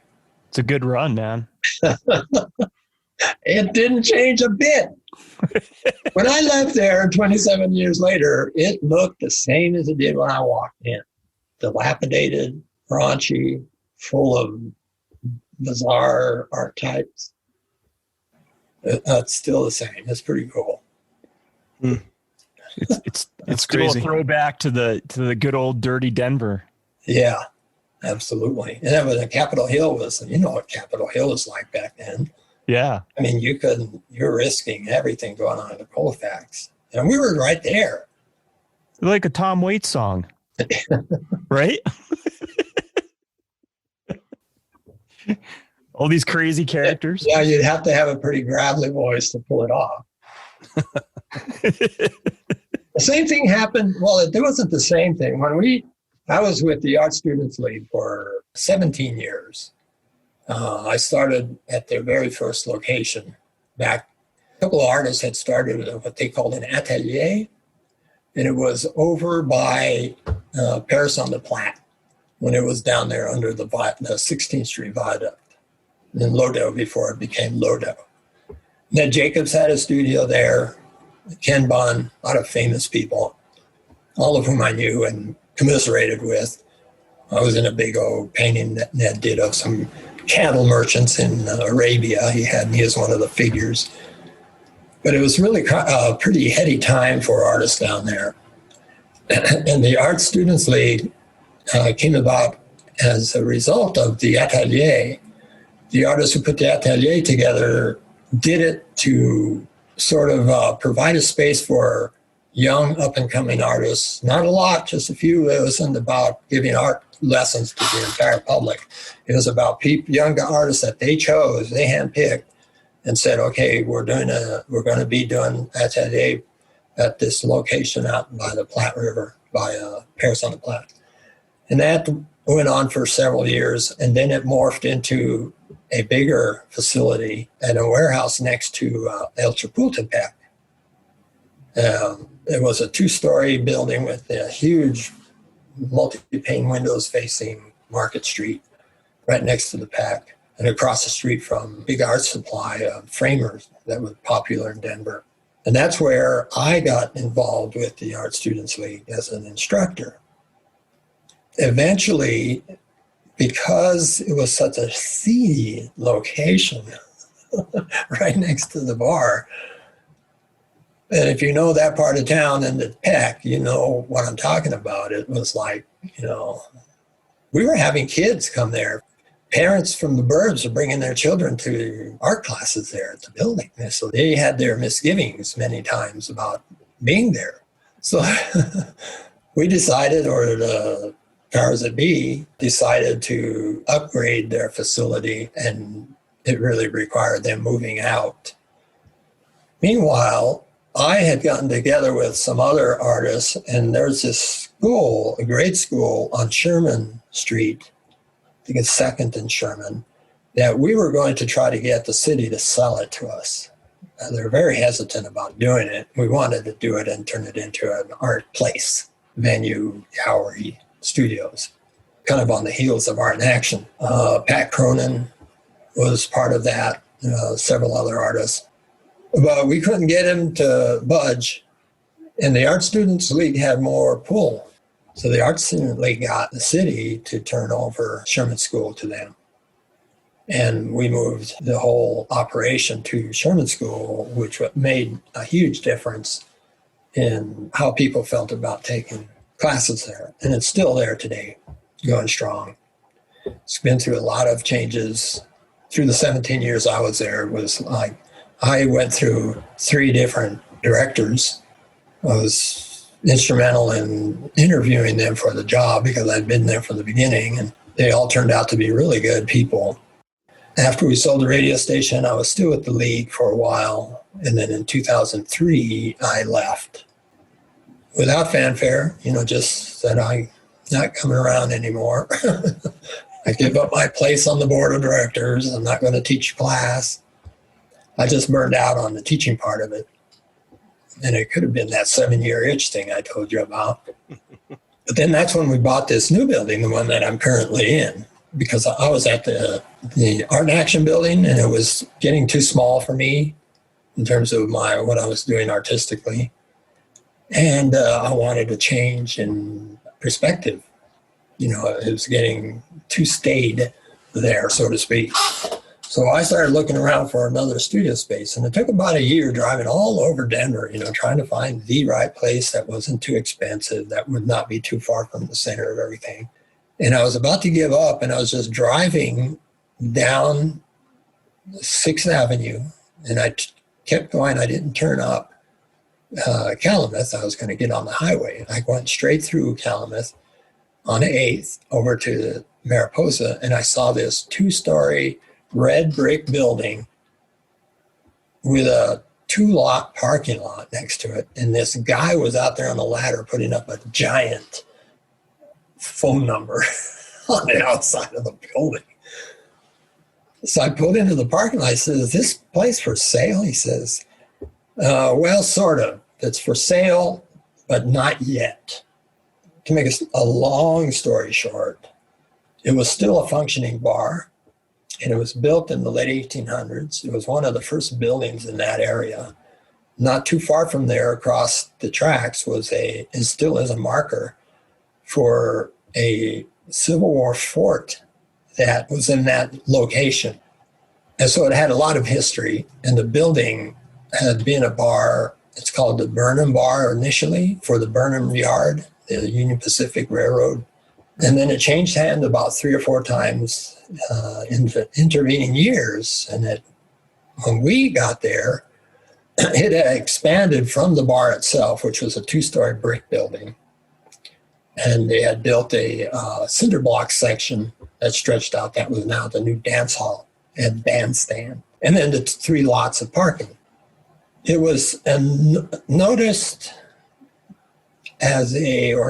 as a bad place. There were Mexicans running the place.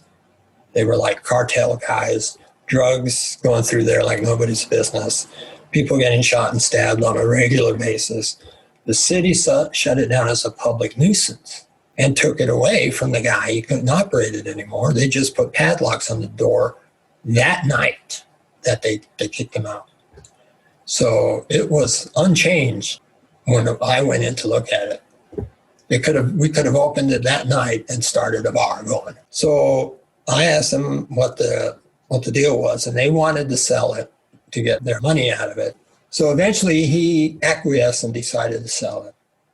I want to go back now a little bit to 1985, and the Denver Art Museum acquired one of your pieces. And it was a pretty big deal. I want you to talk about that.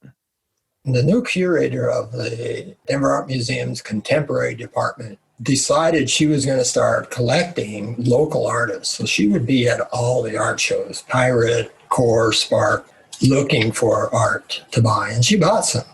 And I was with a gallery, pretty fancy one here in Denver. They had some of my surreal pieces, the bigger ones.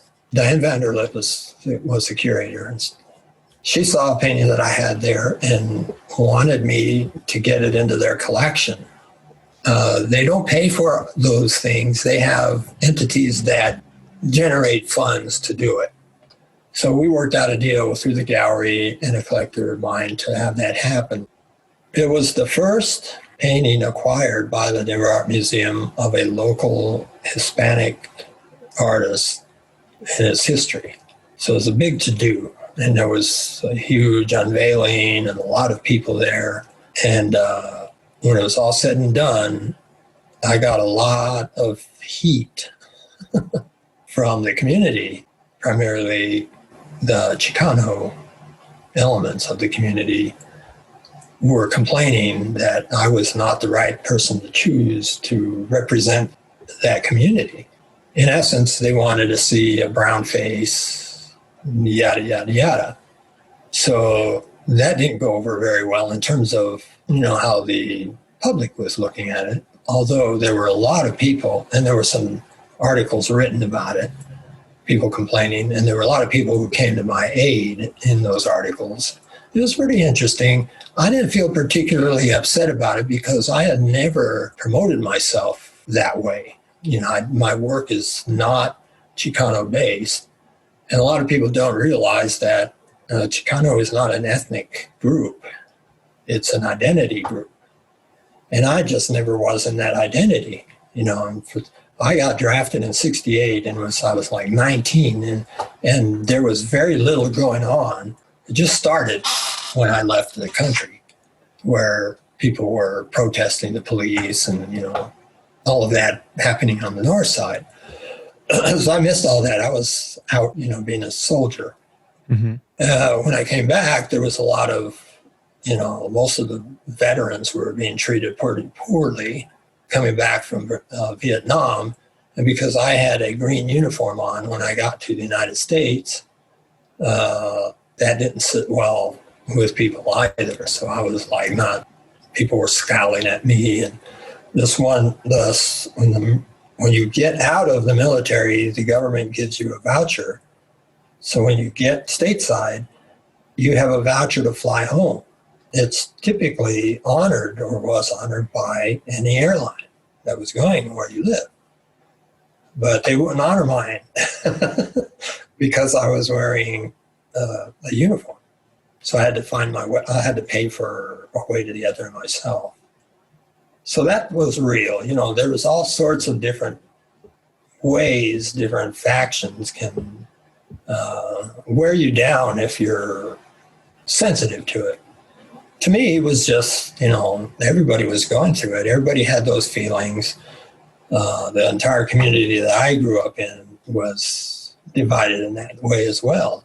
So the funny thing about whenever you get into a museum like that, you're never in their permanent display. They display you when they first get it, and then you go into storage, and you never see the light of day. In all the years that they've had that piece, and they have one other of mine, it's been shown once in a group show. But the museum is not into the section of artwork. They won't do it. So they keep them in storage. In fact, when the new wing was finished, when the Hamilton building was completed, during the time it was being constructed, I was on the Commission on Cultural Affairs. So we spent a lot of time there talking to the architect. And when it was finished, the education department contacted me and they wanted me to give them a proposal to do something to commemorate the opening of the wing of the new building. And I said, yeah, sure, I'll be happy to do that. So we got together, and I got together with the photography department of Colorado Institute of Art. And I thought it would be a great idea to take pictures of as many people, portraits that we could, of their smiling faces that attended that weekend celebration. So we had 100 photographers running around throughout the weekend, taking pictures of people. And they amassed, I think, almost 4,000 unique images. And I took those images and I compiled them. I didn't try to filter anything out, but I compiled them into groups in terms of how much volume there was of light areas and volume, if they were like a scale of 1 to 3, if they're kind of dark all the way around or sort of dark or light all the way around. And then I put them in groups. The plan was to make a mosaic relief with all those photos. Initially they thought it might be just nice to print them out and hang them on the walls. I said, nah, that's too pedestrian. Who's going to get excited about that? So I said, I'll take the whole thing on myself. So I took all those photographs and I developed a mosaic. I didn't develop the software, but I developed the patterning for getting these images into small scale and using them to make a digital mosaic that you're familiar with those things where you look at a big piece and you see somebody's face and you get close up to it and it's all a bunch of little pictures of something else. Yeah. It's kind of like pixelation. That's how pixelation works. When you look at a computer monitor, you're seeing a bunch of little squares that are different colors that comprise the image you're looking at.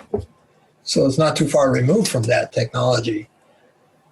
But the software I had allowed me to take photos of areas around the Libeskind building, like the Borghese sculpture and the Oldenburg sculpture and some of the other things, shapes of the buildings and whatnot. So what I did was I got the plans for the building, the footprint, and from an aerial view, you can see that the building is a bunch of shards, triangular shapes moving like this. So I pulled all of those shapes into the computer and I developed a plan to lay them all on one another in different angles to mimic the shape of the museum as seen from above. And it's like 8-9 feet long, 6 feet tall. And I cut all those shapes out of aluminum and I laminated all of these mosaic images that I had created with all these faces. And laminated those onto the triangles, and then made aluminum trimming for all those shards. And then I bolted all those shards together to form the shape of the building with all of these digital mosaics going on. I then did a similar thing to a portrait of David Libeskind and Leo Ponte, the guy who did North Building. And what I did with them is I did a lenticular, which is a digital photograph that you can slice very thin slices and create two different images and sequentially put them together. And then you lay over that a sheet of plastic that's made for lenticular works that has little ridges in it. And you've seen those, the blinking Jesus kind of thing, or those things when you look at them, they turn into different images. Yeah, That's what that's about. So I'd use a triple layer for the portraits, and then there was one layer of more little faces. Those are about 14 by 16 inches, and they're laminated in plexiglass and bolted to the front of this piece, one over here of Ponte, one over here of Libeskind. And when you walk past it, they switch, their faces switch from one side to the other and then switch to the people. So it's a really cool effect you get when you're walking across it. Sounds like it. So this turned out really, I was very happy with it. Here's the life of an artist. It's finished. Initially, the woman that hired me to do it, by the time it came around to finishing it, they had to downsize the department, and she was gone.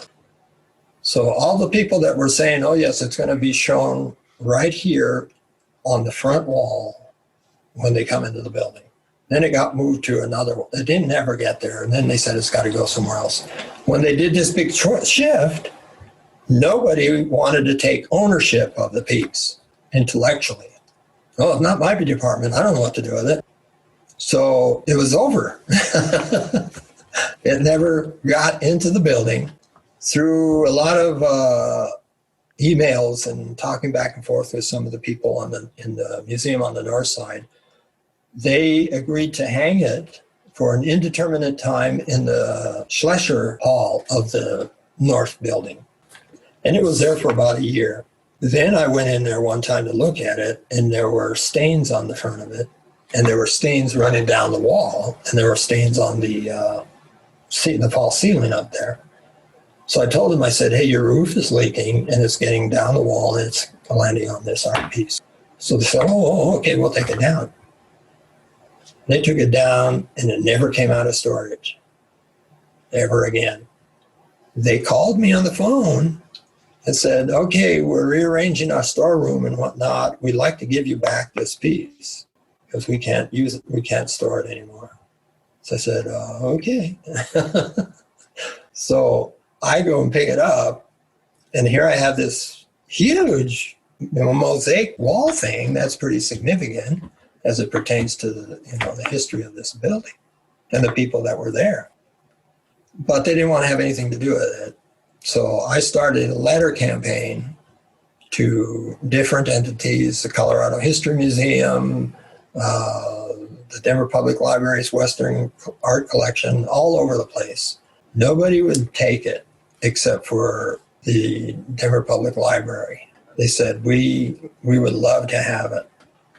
So they took it, and we hung it outside of it's on the 7th floor outside of there's a big table where they had a big super meeting of heads of state, a round table of some sort. It's right outside that room, which overlooks the Libeskind building outside. So they hung it there, and it's been there ever since. It's part of their collection. I can't imagine how much work you had to put into that piece. And it's a beautiful piece. I saw a photograph of it. It's strange. So like you said, the life of an artist. Right? It's quite varied, actually. It's worth living. I mean. Well, let's talk about that. I mean, what advice would you give somebody that's considering an art life? Don't do it. Listen to your parents and go to law school. The problem is that it's you're on shaky ground when you start talking about what advice because I'll go back a little bit, even further to the beginning of our talk. In grade school, kindergarten all the way up through 7th grade or 8th grade, whatever, young people are inundated with art stuff to do. Keep them busy. It's all about, young kids in school is all about babysitting and some education. That drops off. The interest in art as a process and to do it drops off big time when you get into the age of junior high school, because then you're really focused on this whole idea of interaction with other people. It becomes a social thing. You start moving away from this idea of art because now you're starting to look at college and what are you going to do when you grow up kind of thing. So for the majority of people, this art thing goes away. There are some that don't drop away. They keep it going because they have some affinity towards it. Then when you get into high school, it really takes a plunge because now you're like just days away from deciding what the rest of your life's going to be like in terms of making a living. And you don't see a whole lot of artists clamoring around saying, I'm making a great living at this. The only ones that do deviate from the idea of fine art and go into all the other art fields, of which there are a gazillion. There are so many fields of endeavor out there in terms of making money that are art related, from packaging design to motor vehicle design to building architecture. Everything you touch and look at, somebody designed that something. Even though there were a lot of engineers involved to get it to work, somebody had to come up with a concept. So there is plenty of room out there for people who have creative skills to go out and find a good job, but not if you're thinking of getting into a gallery and becoming a famous artist and making a lot of money at it. That's just not going to happen for most people. And those that do, when they take that through to college, they're going to college to become an artist of some sort. Might be music, dance, painting, sculpture, and with high hopes of making that as a living. Many of them end up teaching because they know that it's not going to happen. So it's really kind of weird for me to give advice on that level, because we're really talking about, the only advice I could really give would be to those people who've hung in there with it for all the way through high school and college and are now trying to find a way to facilitate making it, their life's goal. But there are not that many that want to make that commitment. So then you default back to the business of art. Now you have the majority of artists from school who are saying, okay, I can make a living at this, but I have to develop. And critics say it all the time. I've had arguments with art critics about this issue. They say that if in order to make it as an artist, you have to be predictable,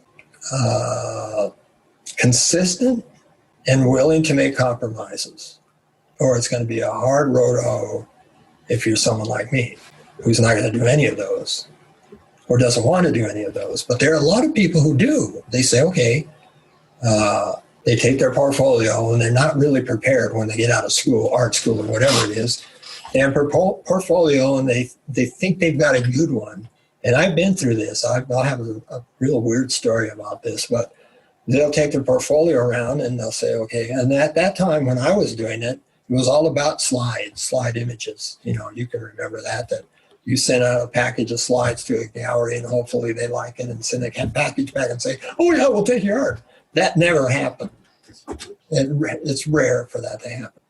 And then it moved from that to digital, and then the slides went away, and now you can do it on the internet and a CD, you can send them that. But if they take you on, it's because they have an opening and they know someone who knows you. The first people they get in the door is through somebody else saying they're okay. It's not very likely that if you're going into a cold call and they don't know who you are, because there are 200, 400 right behind you looking to do the same thing. And they've already been through it. If they're a gallery that's been around for 10 years, they've seen it all. And they're not interested They have a business to run. They can't willy-nilly just take you because they like your stuff. You know what I mean? Yeah. So, and if you're not consistent, if you're not willing to say, okay, I'm going to go in here, here's all my stuff. And they say, okay, we've had a discussion and we really like your collages. Your paintings are nice, but we're not going to be able to sell those, and your sculptures, forget it. But these little collages, we'll do those. We'll take those on. They're going to try you out with those collages because they think they might be able to do something. If they can't, they're going to analyze why not. And if the people they're talking to in the gallery, the clients they talked to said, well, if he just didn't have so much red in his pieces, I probably would buy it. Right. The gallery's going to come to you and say, can you take the red out? If you won't take the red out, you're not going anywhere. Yeah. That's the business. You know, and it's not just on the art, it's the money. If you have something that's been marketed and valued at $60,000, if somebody comes in and has a really good client and they think they can keep that client for a couple of years, and they come to you and say, will you take 50% of that? And if you don't say yes, you're stepping on their toes. Yeah. You're ruining their deal. There are all sorts of things like this that go on, and it's just on a smaller level. There are a lot of that's why co-ops came out. Co-ops have proliferated the art world because that's the only way an artist doing their art can get their foot in any door. They have to do it as a group, take it on themselves to exhibit, because the galleries, and now their brick and mortar galleries are very rare. They're just not around anymore because of the internet partly, and because of art fairs. A lot of the big galleries, they go to the art fairs. They go to Art Basel, Armory, New York, the one in Los Angeles. That's where they go to hobnob and hook up with the artists that are popular now. They don't run around to galleries like that did in the past. So my advice, if I can get back to that point, is you have to really sit down and ask yourself, which path am I going to take, and be happy with it? And then you have to commit yourself to it. Are you going to be a commercial artist, somebody who's going to go into a gallery and provide them exactly what they want and be very consistent so they can keep their clientele going? Or you're going to be the kind of artist who says, well, I'm not going to do that, but I will go get a job that's kind of in the middle of that. That is art-oriented, design, try to get into the fashion design industry or whatever it might be, and focus on it. Or do like what I do. Do your art and somehow survive doing something else. It's a sorry state, but that's the way it is. It's like for actors. God, look at poets. What can they do? They don't get a publisher or something like that going. There's nothing for them. Right. Yeah, exactly. It's a hard road. It's not for the meek, because it's the one, think about it, it's the one industry where you constantly get no in your face. Yeah. And for something that you're really sensitive about. So that sounds scary, doesn't it?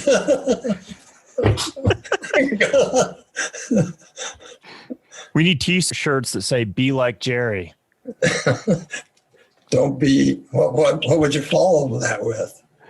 Just be like Jerry. Like, if you're going to be an artist, be like Jerry. Be resourceful. Be resourceful. Know how to pivot realize when it's time to pivot. Yeah, that's a good point. That's a good point. Pivoting is very, and a lot of people will tell you that.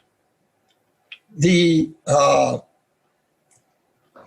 celebrity business, the acting business, music business, for the longest time relied heavily on agents. And then one day, almost en masse, they decided to pivot and open their own production companies. Take that on themselves, and get rid of the middleman. So there was this dumping off of the middleman, I think, in the 80s and 90s in all disciplines. You know, why should I pay somebody in the middle when I could make the effort on my own to get to that end person? That's another thing that you have to do if you're really serious about it. Because galleries just don't have the power anymore. Think of any gallery you want to, even some of the best ones in Denver. Most of them don't last long. They're almost in the same boat as the artists. They have to like really scrape and pay their way. And if you're part of it, you get left behind. I had a gallery in Cherry Creek. It's a really sort of a popular gallery. It was doing pretty well. One day, I go down there and there's no gallery there. It's gone. And I had a bunch of art in there. I said, what the hell? Where's this guy? And Diane went around trying to find him. And I think a year or two later, she was down in Larimer Square, and she looked into the window of this gallery, and there was my stuff. She went in and said, what the heck's going on here? You've got De La Cruz's work here, and he doesn't know where you've been. And they had all these excuses about, well, I was going to call him, and, you know, we had some rough times, and I said, well, I want it back. You're lucky I don't sue you.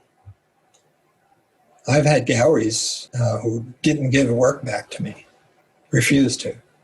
They just say, well, I think I sold it. I don't know. And I've had galleries who put the wrong prices on. I had a piece for $30,000 that they mispriced it for $1,200. I don't know how they did that. But when they found out, they wanted to fix it by having me eat it on 50% of that. And they wouldn't. Can you imagine? No. So what do you do in that situation? You just pull all your stuff, or you pull it out and you say, no, I'm taking the painting. They can't have it. Sale's not going through. I had a big piece. It was with a gallery, and they on occasion will loan works out to corporations, which I was okay with because it might mean a sale for them. So they had this really big piece as an abstract with a color field. It was like 6 feet by 8 feet. And they had it in the atrium of this big building on a circular staircase. And I thought everything was fine. And then I got a call later from the gallery says, I have to tell you that they were moving a piece of glass up the staircase, and they nicked or cut your painting. But not to worry, we had somebody fix it. So what the hell? What do you mean you had somebody fix it? My God. They took it to another artist somewhere in town and had them fix it. They didn't call me to do it. Why the hell wouldn't they call you to fix it? I don't know. You tell me. So I said, that painting is now degraded. It may look like it's supposed to. It may look right. But I didn't do it. So somebody else worked on my painting, and now it's not mine totally. From a moral point of view, if nothing else. I can't possibly sell it to somebody or have you sell it to somebody unless you tell them that it's not 100% my hand on there. Well, you know, we can still sell it, I think. And I said, no, I'm taking it back. So I took it back and called one of my collectors, and I told him the whole story, and he bought it. He said, I know what happened. I know that part of it is not yours, but I'm okay with that because it's you. Right. And so he bought the piece. And another really big one for their house. So, you know, sometimes it comes around, sometimes it doesn't. But it's amazing what it's like out there for artists. And artists, this is part of my arts advocacy. Whenever somebody calls me and wants me to donate a piece of artwork for their fundraiser, I don't do it. I used to when I was a starving artist, and I said, I got to take this chance because it might mean I'll get some notoriety or some sales out of it. But it never happens. Here's the problem. This is going to stun you. You may know this already, but you have a nonprofit organization. They have a 501(c)(3). Anybody who donates to them can write off a percentage of that, if not all of it. It just depends on your tax person, accountant, how they do it. But if you buy a painting from me for $1,000, that's the number you can apply to that. If I donate it to them and it's worth $1,000, I can't do that. all I can do is deduct the price of the materials. Yeah. So the entity, when you do a gimme, when I give a work without strings or remuneration, the entity gets the money that's generated from the sale of the piece. The person who buys it is getting it at a huge discount. You end up with nothing. That's the way that works. Yeah. And I refused to do it. I said, I'll do it if you can guarantee me wholesale price, which is what I would get from a gallery if they sold it and they get 50%, 60%. And then you keep the rest. Yeah. And they won't do that. Some will, but most of them won't. And I think it's important that artists hear that because, and we've talked to other artists that say the same thing. They will not donate a piece. They will give them this, the deal that they would give a gallery, but they will not donate a piece. Yeah. And I think that's important. Yeah. Thanks for sharing that. You bet. To me, it's what I'll tell some, it depends on what your goal is. If it's some entity that you're really, really serious about, really, want to help out, don't do it. Give them the money. If they're thinking they're going to get maybe 30% out of something because it's a auction and they're not going to get full price, it's $1,000 and they get 300, give them 500. Right. Keep the painting because you'll sell it for more.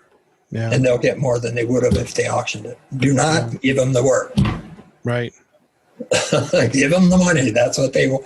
That's what they want anyway. They really want the money. So, yeah. Good point. Hey, I read in this book that you do something very interesting. I don't know if you still do it or not, but you've sold a lot of work via eBay. Is that correct? Yes. And we did it very early on, only with very small, affordable works. If you go above $300, you're never going to sell a piece of artwork on eBay. That may not be true anymore, but at the time, that was definitely the line you couldn't cross. And most of my work was already well beyond that. So I had smaller pieces, sketches, studio things that I did for students, demonstrations. So we put those on, and those sold pretty well, but it's a crapshoot. You put a lot of effort into putting it up there, and you have to keep redoing it because then the sale is over, the auction's over, nobody's bid on it, yada, yada. So you have to do that a lot. Now, the pendulum has swung the other way so far, it's almost ridiculous. If you go on the internet and say, sell my art, or portal for sales of art, or something like that, you're going to get a gazillion places on the internet that are art sale places, like art this and art that, and they're all over the place. And when you go to them, I think you've probably experienced this if you've been to them. There are a gazillion artists on them. I mean, so they have to catalog them by all sorts of different categories and fields of search and whatnot. I don't know how anybody can shop in those places, how anybody can go and say, okay, what am I looking for? Oh, I want a landscape that's colorful, that's 14 by 15, and is under $400. So you put those in the field, and still a gazillion people come up. Yeah. You can't compete with that as an individual. The entity who's selling the stuff, like the galleries, they'll do well. But you, as an individual on one of those sites, forget it. Yeah. It's not going to happen. And if it does, count your blessings, because it's only going to happen once or twice. And so that's there. It's available for artists to go out and pay a nominal fee to be part of it. Some of them are very expensive. Amazon's another one that tried to test the waters in terms of selling artwork. I'm not sure if they're still doing it anymore or if they changed their methodology for doing it. It used to be if you wanted to sell anything, you had to have a SKU because they could not control merchandise without a SKU. So in order to get a SKU, you have to have a sign for the ability to do that. We had to do it for this catalog just to get it on Amazon, but otherwise we wouldn't have. So are you hopeful for the art world as we hopefully get out of this pandemic? You think we'll come out the other side of this and things will go back to normal, or will we pivot into a whole different universe of how art is bought and sold? I'm an eternal optimist. I'm pretty pragmatic about things that happen in life. I mean, stuff happens. I have no fear about anything that's going on. It's rough for a lot of people. I mean, some people are going to hurt from this thing. Already hurting. Small business, and everybody knows what's going on. But a lot of people are fearful that if all of these entities, small businesses, and one-off die away, that we're going to be in a hell of a position. I think that the infrastructure is there, and just because somebody's auto parts place fails because of COVID, that inventory is still there, the building's still there. Somebody, entrepreneur, can come in and take over that world. That's the way we are. You know, we come away from a hurricane. There's a lot of rebuilding to do, but it always comes back because there are people going to flood in to fill in the gaps. Even though others have been hurt and will never come back, somebody's going to come back. That's the way I think about it. And the art thing, I'm dismayed by the contemporary art scene completely, because there's this morph that happened with the rich. It wasn't all that popular to invest in blue chip art not too long ago. But right now, because of all the other things that are not really reliable, blue chip art, expensive cars, believe it or not, wine from special, important vineyards, and a few other things are on the high list right now for investment. Because in terms of the art world, because nobody really gives a damn about the art. They're just in it for the investment, and they're going to keep parlaying that over and over again. But that's not the art world. Everybody like me and all the artists that you've already had on your blog, they're part of an art world that doesn't see any of that. Some of them might be doing pretty well, and some aren't doing so well. But we're in a world that's so far removed from that. I don't even consider it the art world. The art world is people like me and others around, America. That group that's way over there spending $20 million on a piece of plastic poop is not the art world. It's an investment world. It has nothing to do with me or anybody else that I know. See what I'm saying? I do. So when the powers that be come out and say, oh, look what's happening in the art world. So-and-so just sold this for that and this for that. And the young artist is out there saying, dreaming of that. Yeah, and that's just a fantasy world. It is a fantasy world. It doesn't exist. It exists, but not the way we see it. Yeah. So our art world is bigger, more important, and more valid. Their art world is smoke and mirrors. That's my soapbox. What do you think of the Denver art scene these days? You've seen a lot in the course of, from the 70s to current times. Has it evolved, and do you like what you see? It has not evolved, and I don't like it. The only thing that's really happening right now is the mural scene. Murals now are becoming the regular for this generation of artists. There are a lot of talented young mural painters, graffiti artists who are out there now, promoting their skills, and there are people and entities who are facilitating that. So graffiti is really, that thing is big. Denver's big. Crush Walls, is big. But the easel painter part, the sculptor part, that part of the art scene is not very vibrant in my estimation, because it's too diluted. I don't know how to put it without being obnoxious. It's a generational thing. When I was at that age group that exists now, and people are going to poo-poo what I'm saying here, but at that time, people were doing artistically was cutting edge. I mean, nobody was doing anything like it on all platforms: music, dance, painting. Now it's it's so big and generalized and PC, you know, somebody's going to get really pissed off if I hang that "Help I've Fallen, I Can't Get Up" painting somewhere today, right? Right.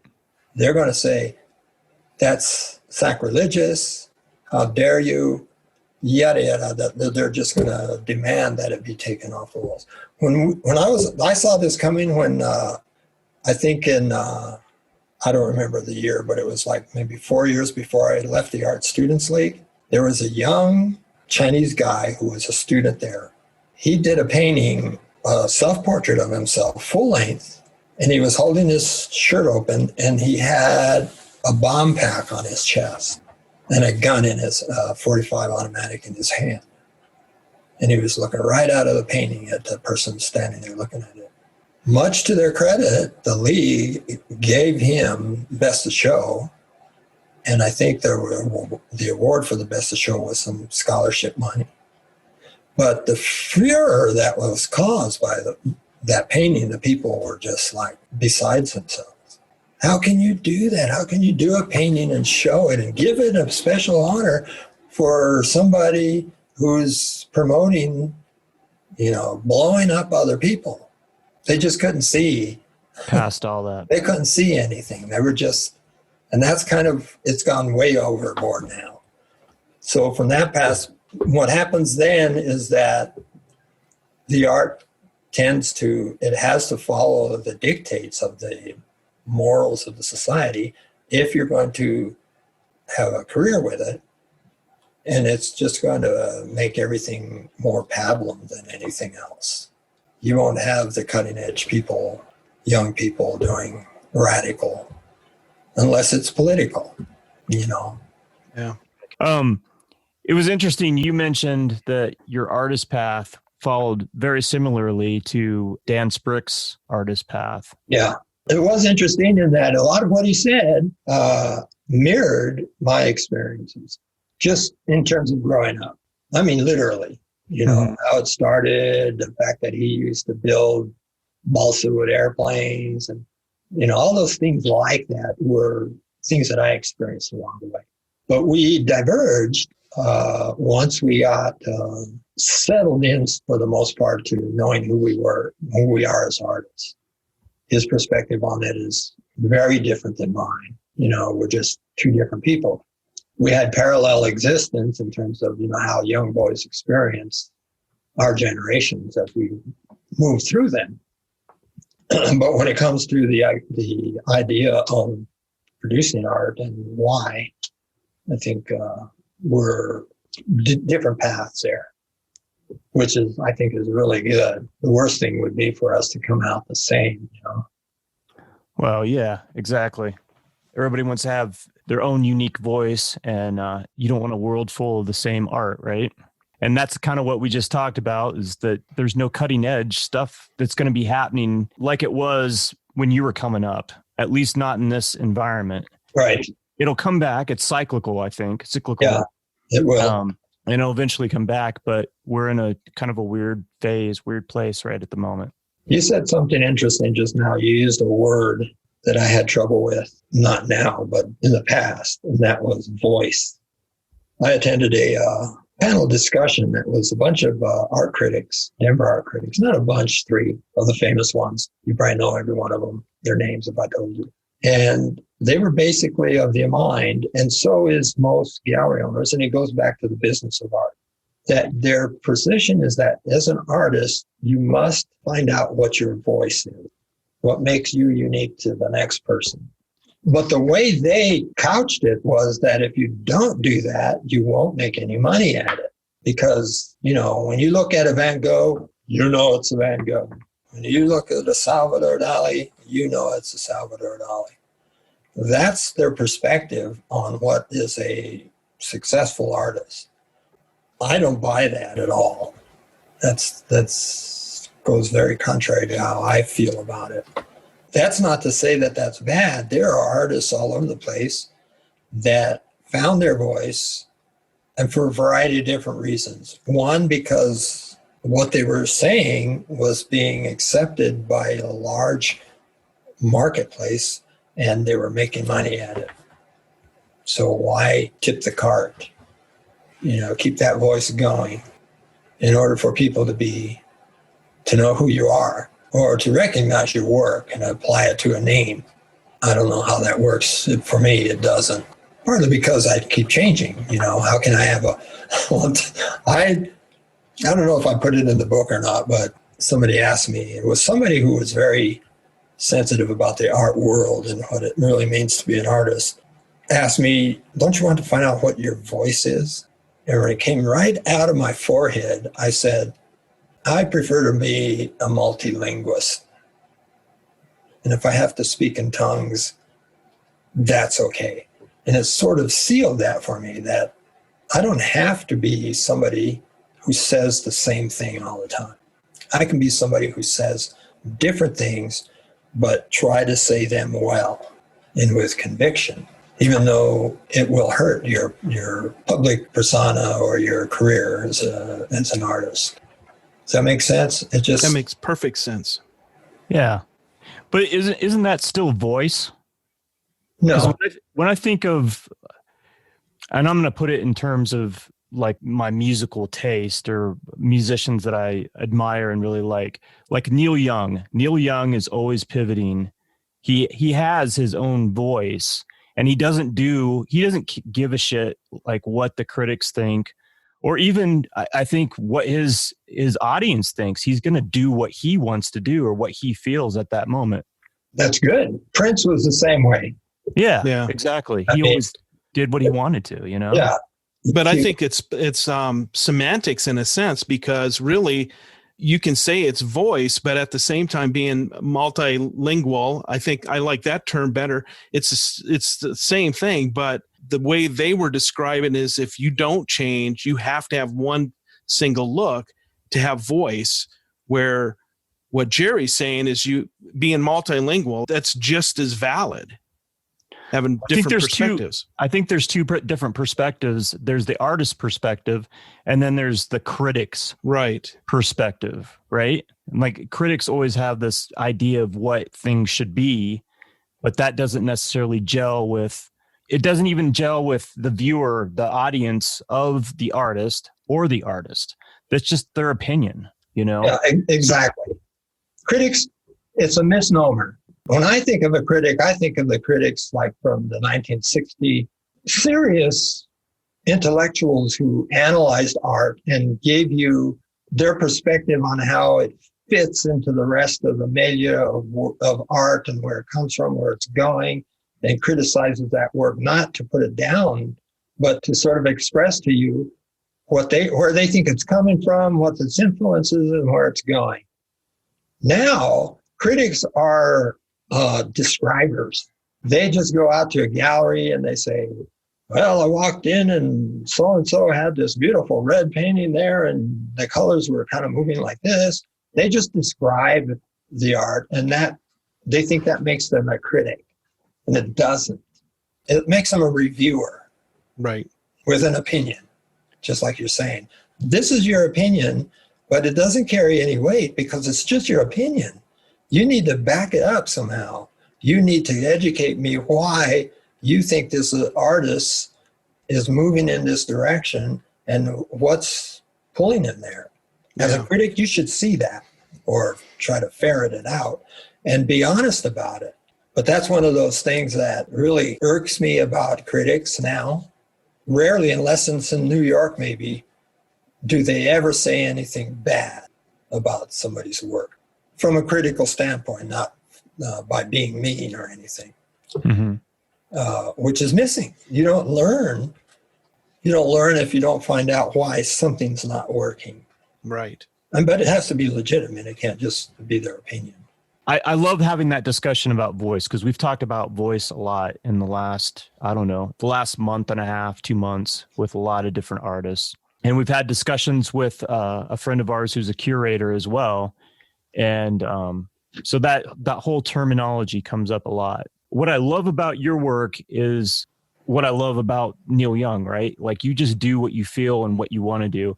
I kind of have the same philosophy in my own photography when I'm doing portraits. I know photographers that, pretty much it's the same photograph over and over and over again. And I think, how boring is that? If you light, they go, this is my light or whatever. And they light everything, right? They light everything the exact same way all the time. Just a different person sitting there. Same atmosphere. It's the same photograph over and over. It drives me out of my mind.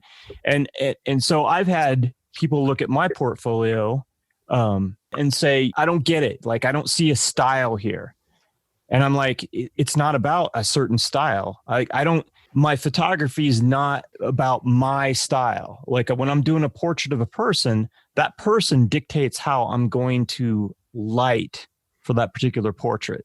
The environment, that person, that all comes into play. I'm trying to tell a story. And so I'm not going to light everything the same way.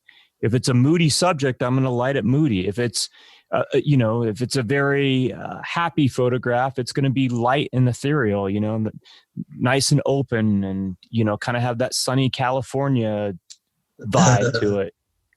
Though now it would look like the apocalypse, I guess, if it was California, right? You'd be using a lot of orange filters. Yeah, right. You hit on something that's really, is true.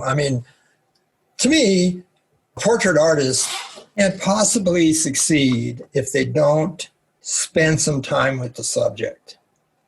Talk to them, meet them in different situations, out in the light where it's outside, in the studio where the lights are controlled and can be moody. Not to stage them, but just to experience who they are, what they look like in different situations. And internally as well, what motivates you to either want to do a portrait of them or not. I think that's a very important missing link to portraiture, if we're just talking about that as a subject. And it's the same way in painting. One of the more recent famous painters was John Singer Sargent. And I know a lot of artists have probably mentioned him to you as being one of their faves. But John Singer Sargent was a very skilled painter. And he learned how to focus and capture the person's personality, and everything else was irrelevant. If you look at a live portrait, a John Singer Sargent portrait, and stand up and look at the surface, you will see that most of the attention of his brush is in their face. And if their hands are exposed, it's going to be there too. But everywhere else, he's given very little attention to in terms of mass or realism. It just washes with hard edges and subdued things. So he doesn't spend a whole lot of time, because that was his living. He was a portrait artist. He can't do a 4 by 7 foot portrait of a standing person and give every single square inch of it the same attention that he gives the center of their face. He just can't afford to do it. So he's learned a technique that allows him to give the impression that it's all there. One of the things I learned from this Richard Schmidt I mentioned, we went to see his exhibition, and Bob Ragland and I, to Bartlesville. And this goes to the idea of looking at art in magazines and whatnot. You just can't appreciate what the artist has put into a painting by looking at it in a book. It's not possible. So you go to the show, and I'm standing in front of this painting of 3 goats. It's pretty big. They're kind of standing in the middle of the painting in this field of vegetation, like wheat or something, in a darkish background. And I'm looking at it, and I said, what is it that makes this thing look so appealing and so real to me? And the more I look at it, I decided to not look at the goats anymore, but to look at everything else. And what he did was a bit of magic. And this happens when you look at something or somebody.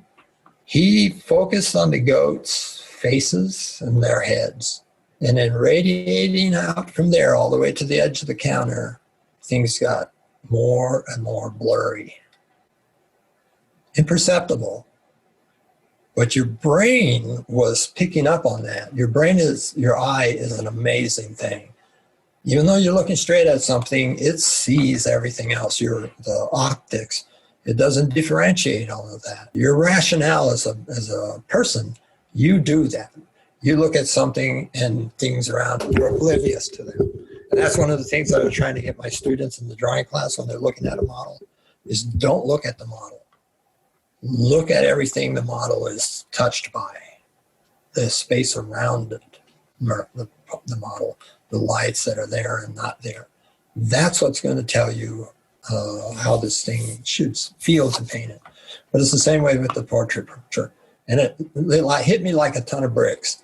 But then I started looking into that even more, and even more famous people, when they're doing portrait work, take that all the way. So no one really comes to mind except maybe Chuck Close right now.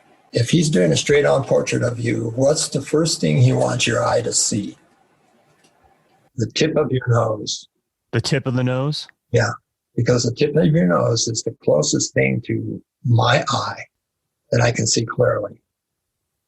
From there on down, I can't see it as clearly as the tip, because the tip's closer to me.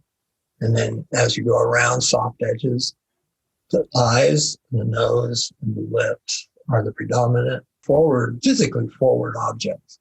Everything else, like the ears, tufts of hair on the temples, the round of the neck, all of those have to be softer edges so that your brain senses the three-dimensional feeling of the portrait, even though it's not there. It's an illusion, a tricking of the eye, that you get a sense that this is a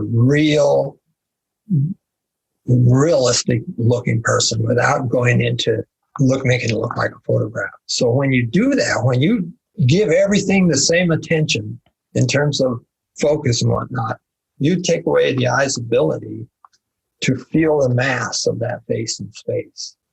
And by perspective, it's called atmospheric perspective, but on a very small micro scale. Tip of the nose, cheeks, eye sockets, lips, chin, everything else received in terms of attention. And that thing will just stick out. Your brain will say, man, look at that. It's amazing how much science is involved in doing something like a portrait. This is an acrylic painting, very flat, but there's no modeling in it. Modeling is what I was explaining. Tip of the nose, everything recedes in the back, gives you form. There's very little. So the attention is all about shapes. Shapes. If you look at just the shape of the hair around her head, just that is a shape. Shape of the eyes, shape of the mouth, shape of her shoulders. Portraiture from the perspective of design, and then the story that's being told is a whole nother layer. She is the one that was living in Cannes, who used my money when I was trying to get back. She was a manic depressive personality, and she would scratch herself on her wrist in order to, I'm not sure why they do that, but in order to center themselves and not freak out. But she was very religious, but she always had a black cloud hanging over her head that had to do with religion and sexuality. This is a very, very heavy portrait. That's not on the surface. And that's the only way I paint them, So making it realistic, super realistic, like a John Singer Sargent, has no appeal to me on this level because I can do it. I choose not to. This is much more challenging to meet somebody, explore who they are. You don't have to delve into their deepest secrets like this particular person. This was an anomaly in that sense. But even in a short visit, you get a sense of them. To me, it's your goal or my goal to try to emphasize what that is. And to some extent, portrait artists like ones that do a lot of New York celebrities and famous people, they sort of do that when they get them in their milieu. Like if you're a judge, they put you in front of a bookcase of law books and have on your desk a statuette of the scales of justice. So they try to use tools to sort of say who you are. Right. And really, basically, to compare like a John Singer Sargent portrait to what you got working here is the difference between using writers, a short story writer and a poet. Singer's telling a story, you're using metaphor to tell the story. Mhm. When you're using, more abstract, or it's really more of a poetic portrait than it is capturing a personality. Wouldn't you say? Yeah, exactly. It's kind of, it's almost, I wouldn't say it's invasive, because that's a very sensitive painting. I cherish it because it really speaks to me who that person was. Right. And there's nothing bad about it. There's something sad about it, which is important. I mean, paintings can't always be happy, and they shouldn't be. Right. They should have some pathos, because as human beings, we're loaded with it. Yeah, right. And exactly. We should be able to express it some way. And just doing landscape paintings, can you imagine? Think about it. You're in my shoes. Doing a landscape painting with a bucolic scene of some cows roaming around in the fields, and then looking at a painting like that and saying, okay, which one really is expressive of art as a form of communication? One could argue that the scene of the cow in the field is bucolic, so it gives you a sense of comfort and longing for the outdoors and whatnot. But those to me are emotional triggers. They don't say anything except that. Right. And to me, serious art, even though you can't read it, it's hard to read, it's there. And if you happen to be able to read it, then that's great. I mean, otherwise, you're stuck with just the iconography of it, which is okay too. I mean, I love iconography. I love Russian and Byzantine mosaics. I mean, the artists of the past, they had it worse than we do. I mean, you look back at the Renaissance, Giotto, and all of those famous guys. They weren't in it for fame and fortune. They were commercial artists. They were hired by the church or the Medici or people like that to bring out what their belief and impression of these particular individuals or time frames must have looked like. Because nobody knows. The people that they painted, nobody knows what they look like, except the ones that were painting contemporaneously to their subjects, like Giotto. He was there, and so he was painting what he saw. But because he had no concept of perspective necessarily, and the reality of images and how they work in the picture plane, he devised a way to express it in terms of design and portraiture, which makes him valuable as an artist. He overcame things that artists today would never in their lifetime be able to overcome. It's just really amazing what they were able to do with nothing, not even any reference, except their skill as an artist, basically as a draftsman. And then the Renaissance came and kind of messed things up, sort of, in my mind. And all the ones that artists, when I'm talking about visiting all the museums and whatnot, I was fairly disappointed many times by their work live. They looked better to me in magazines, especially Rembrandt. Rembrandt is undoubtedly a master, or was a master at what he did. But he was also a commercial artist. I mean, all those paintings of the Dutch aristocracy in their black garbs and their white collars and whatnot, that was all just commissioned portrait work. And you can tell, because when you look at his honest paintings of himself, portraits of his peers, and the ones that he did with himself in those religious paintings, those were incredible paintings. I mean, they were full of life and the touch of his hand. And those other things were just like dime a dozen in my mind. They were okay, but they were even ugly in life. When I looked at them, I didn't like them because he used a lot of carbon black for the paintings, and he didn't varnish anything. So when you look at him live, the surfaces are very ugly, except when you get to the light. And then I was disappointed that I'm critiquing. See, am I being a critic of Rembrandt here? I'm thinking that jump.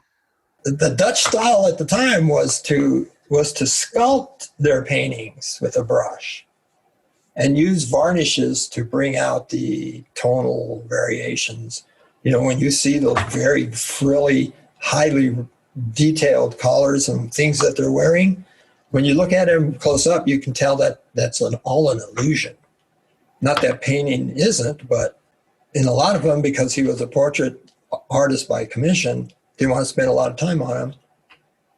Most of that filigree and whatnot was created texturally with lead white paint, and then the glazes that he put over that created the illusion that it was all meticulously painted lace. Although there were artists who were going that far.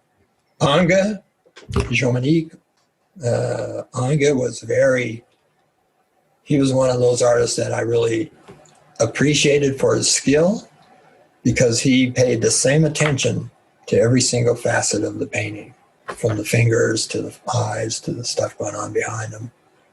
Very, I don't know how he was able to paint all that many paintings that accurately and still have time. It's like that when you're saying, you don't have time to sleep? What are you doing? How can you do all this? And I don't have any. It was always my wish to have an assistant, somebody to stretch and prime my canvases and clean my brushes and grind my paints.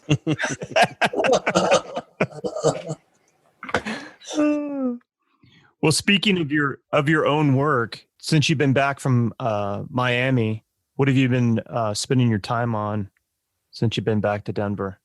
Where's your focus been? My focus right now has been on staying inside, and working on things that have nothing to do with art. Oh, okay. Because life, as you know, goes on despite the art being there or not being there. So I have to sort of carve out time for that. But in terms of the big picture, I haven't painted at the easel for maybe 12 years. Everything else has been construction oriented. The reliquaries, I think you're familiar with.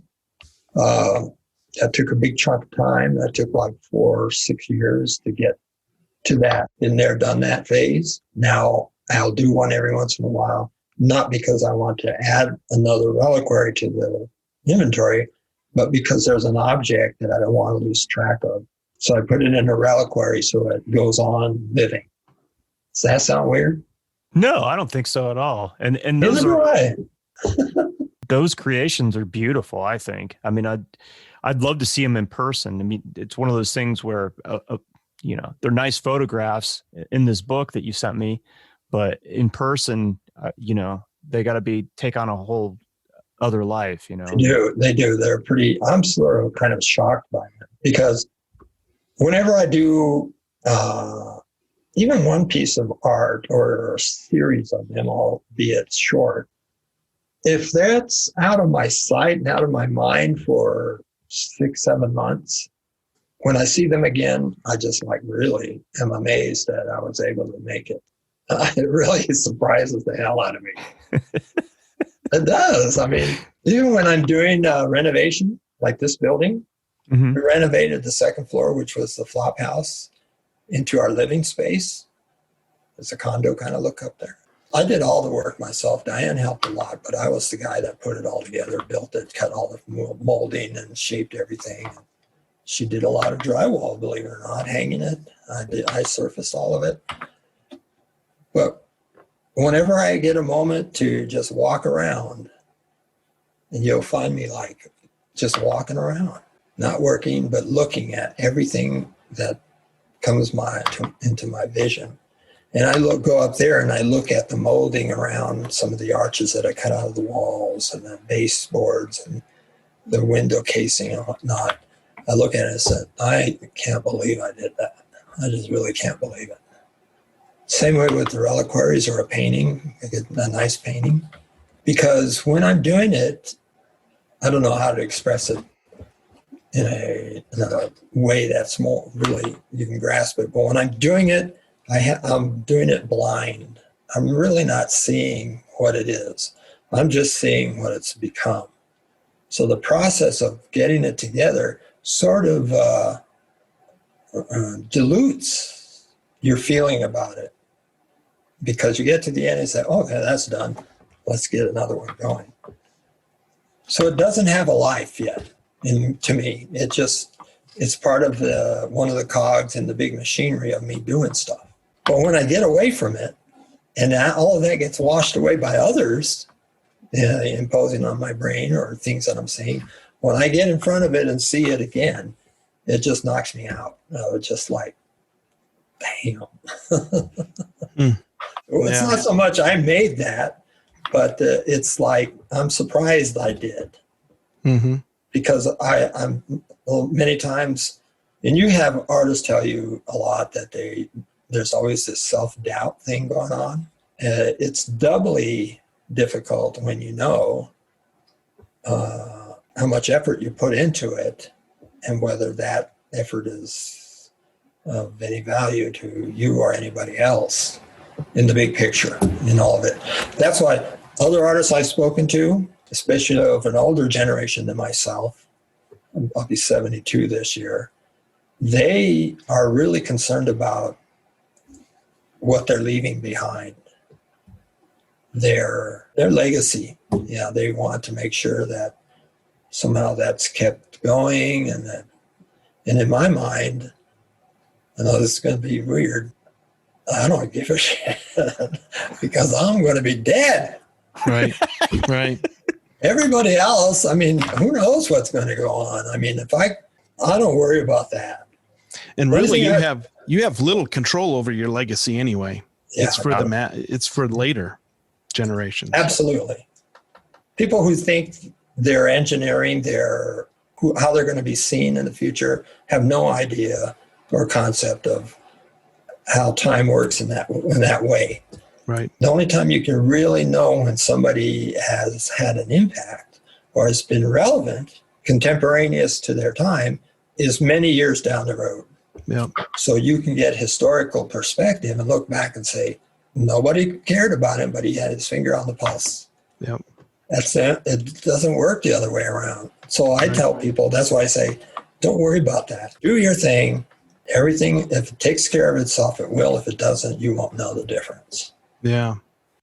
Wow. Nicely said.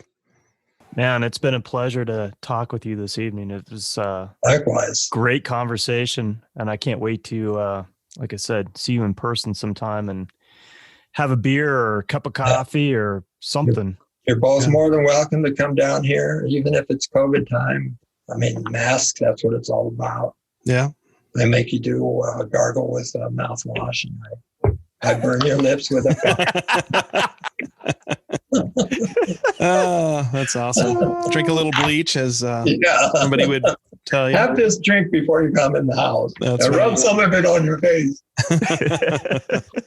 Well, it's been an absolute pleasure to meet you and to get to know you. Likewise. Your artwork is phenomenal. Wow. So I'm just blown away by just the variety, and I love the statement, being multilingual. I love that statement, and you definitely personify that. Thank you. Yeah. I'm glad there's someone around to acknowledge and appreciate that besides myself. And Diane, of course. Yes. Jerry, tell our listeners if they want to check out your art, where they can find it, what your website is. My website is very easy to remember, but you should write it down. It's my first name, Jerry, at my last name, De La Cruz, DELACRUZARTS.com. If you Google Denver artist, it's probably going to be on the first page. And if you stick Jerry on there, it'll definitely be on the first page. Fantastic. Well, for the Tenant Podcast, I'm Todd Pearson. And I'm Wes Brown. Have a great week.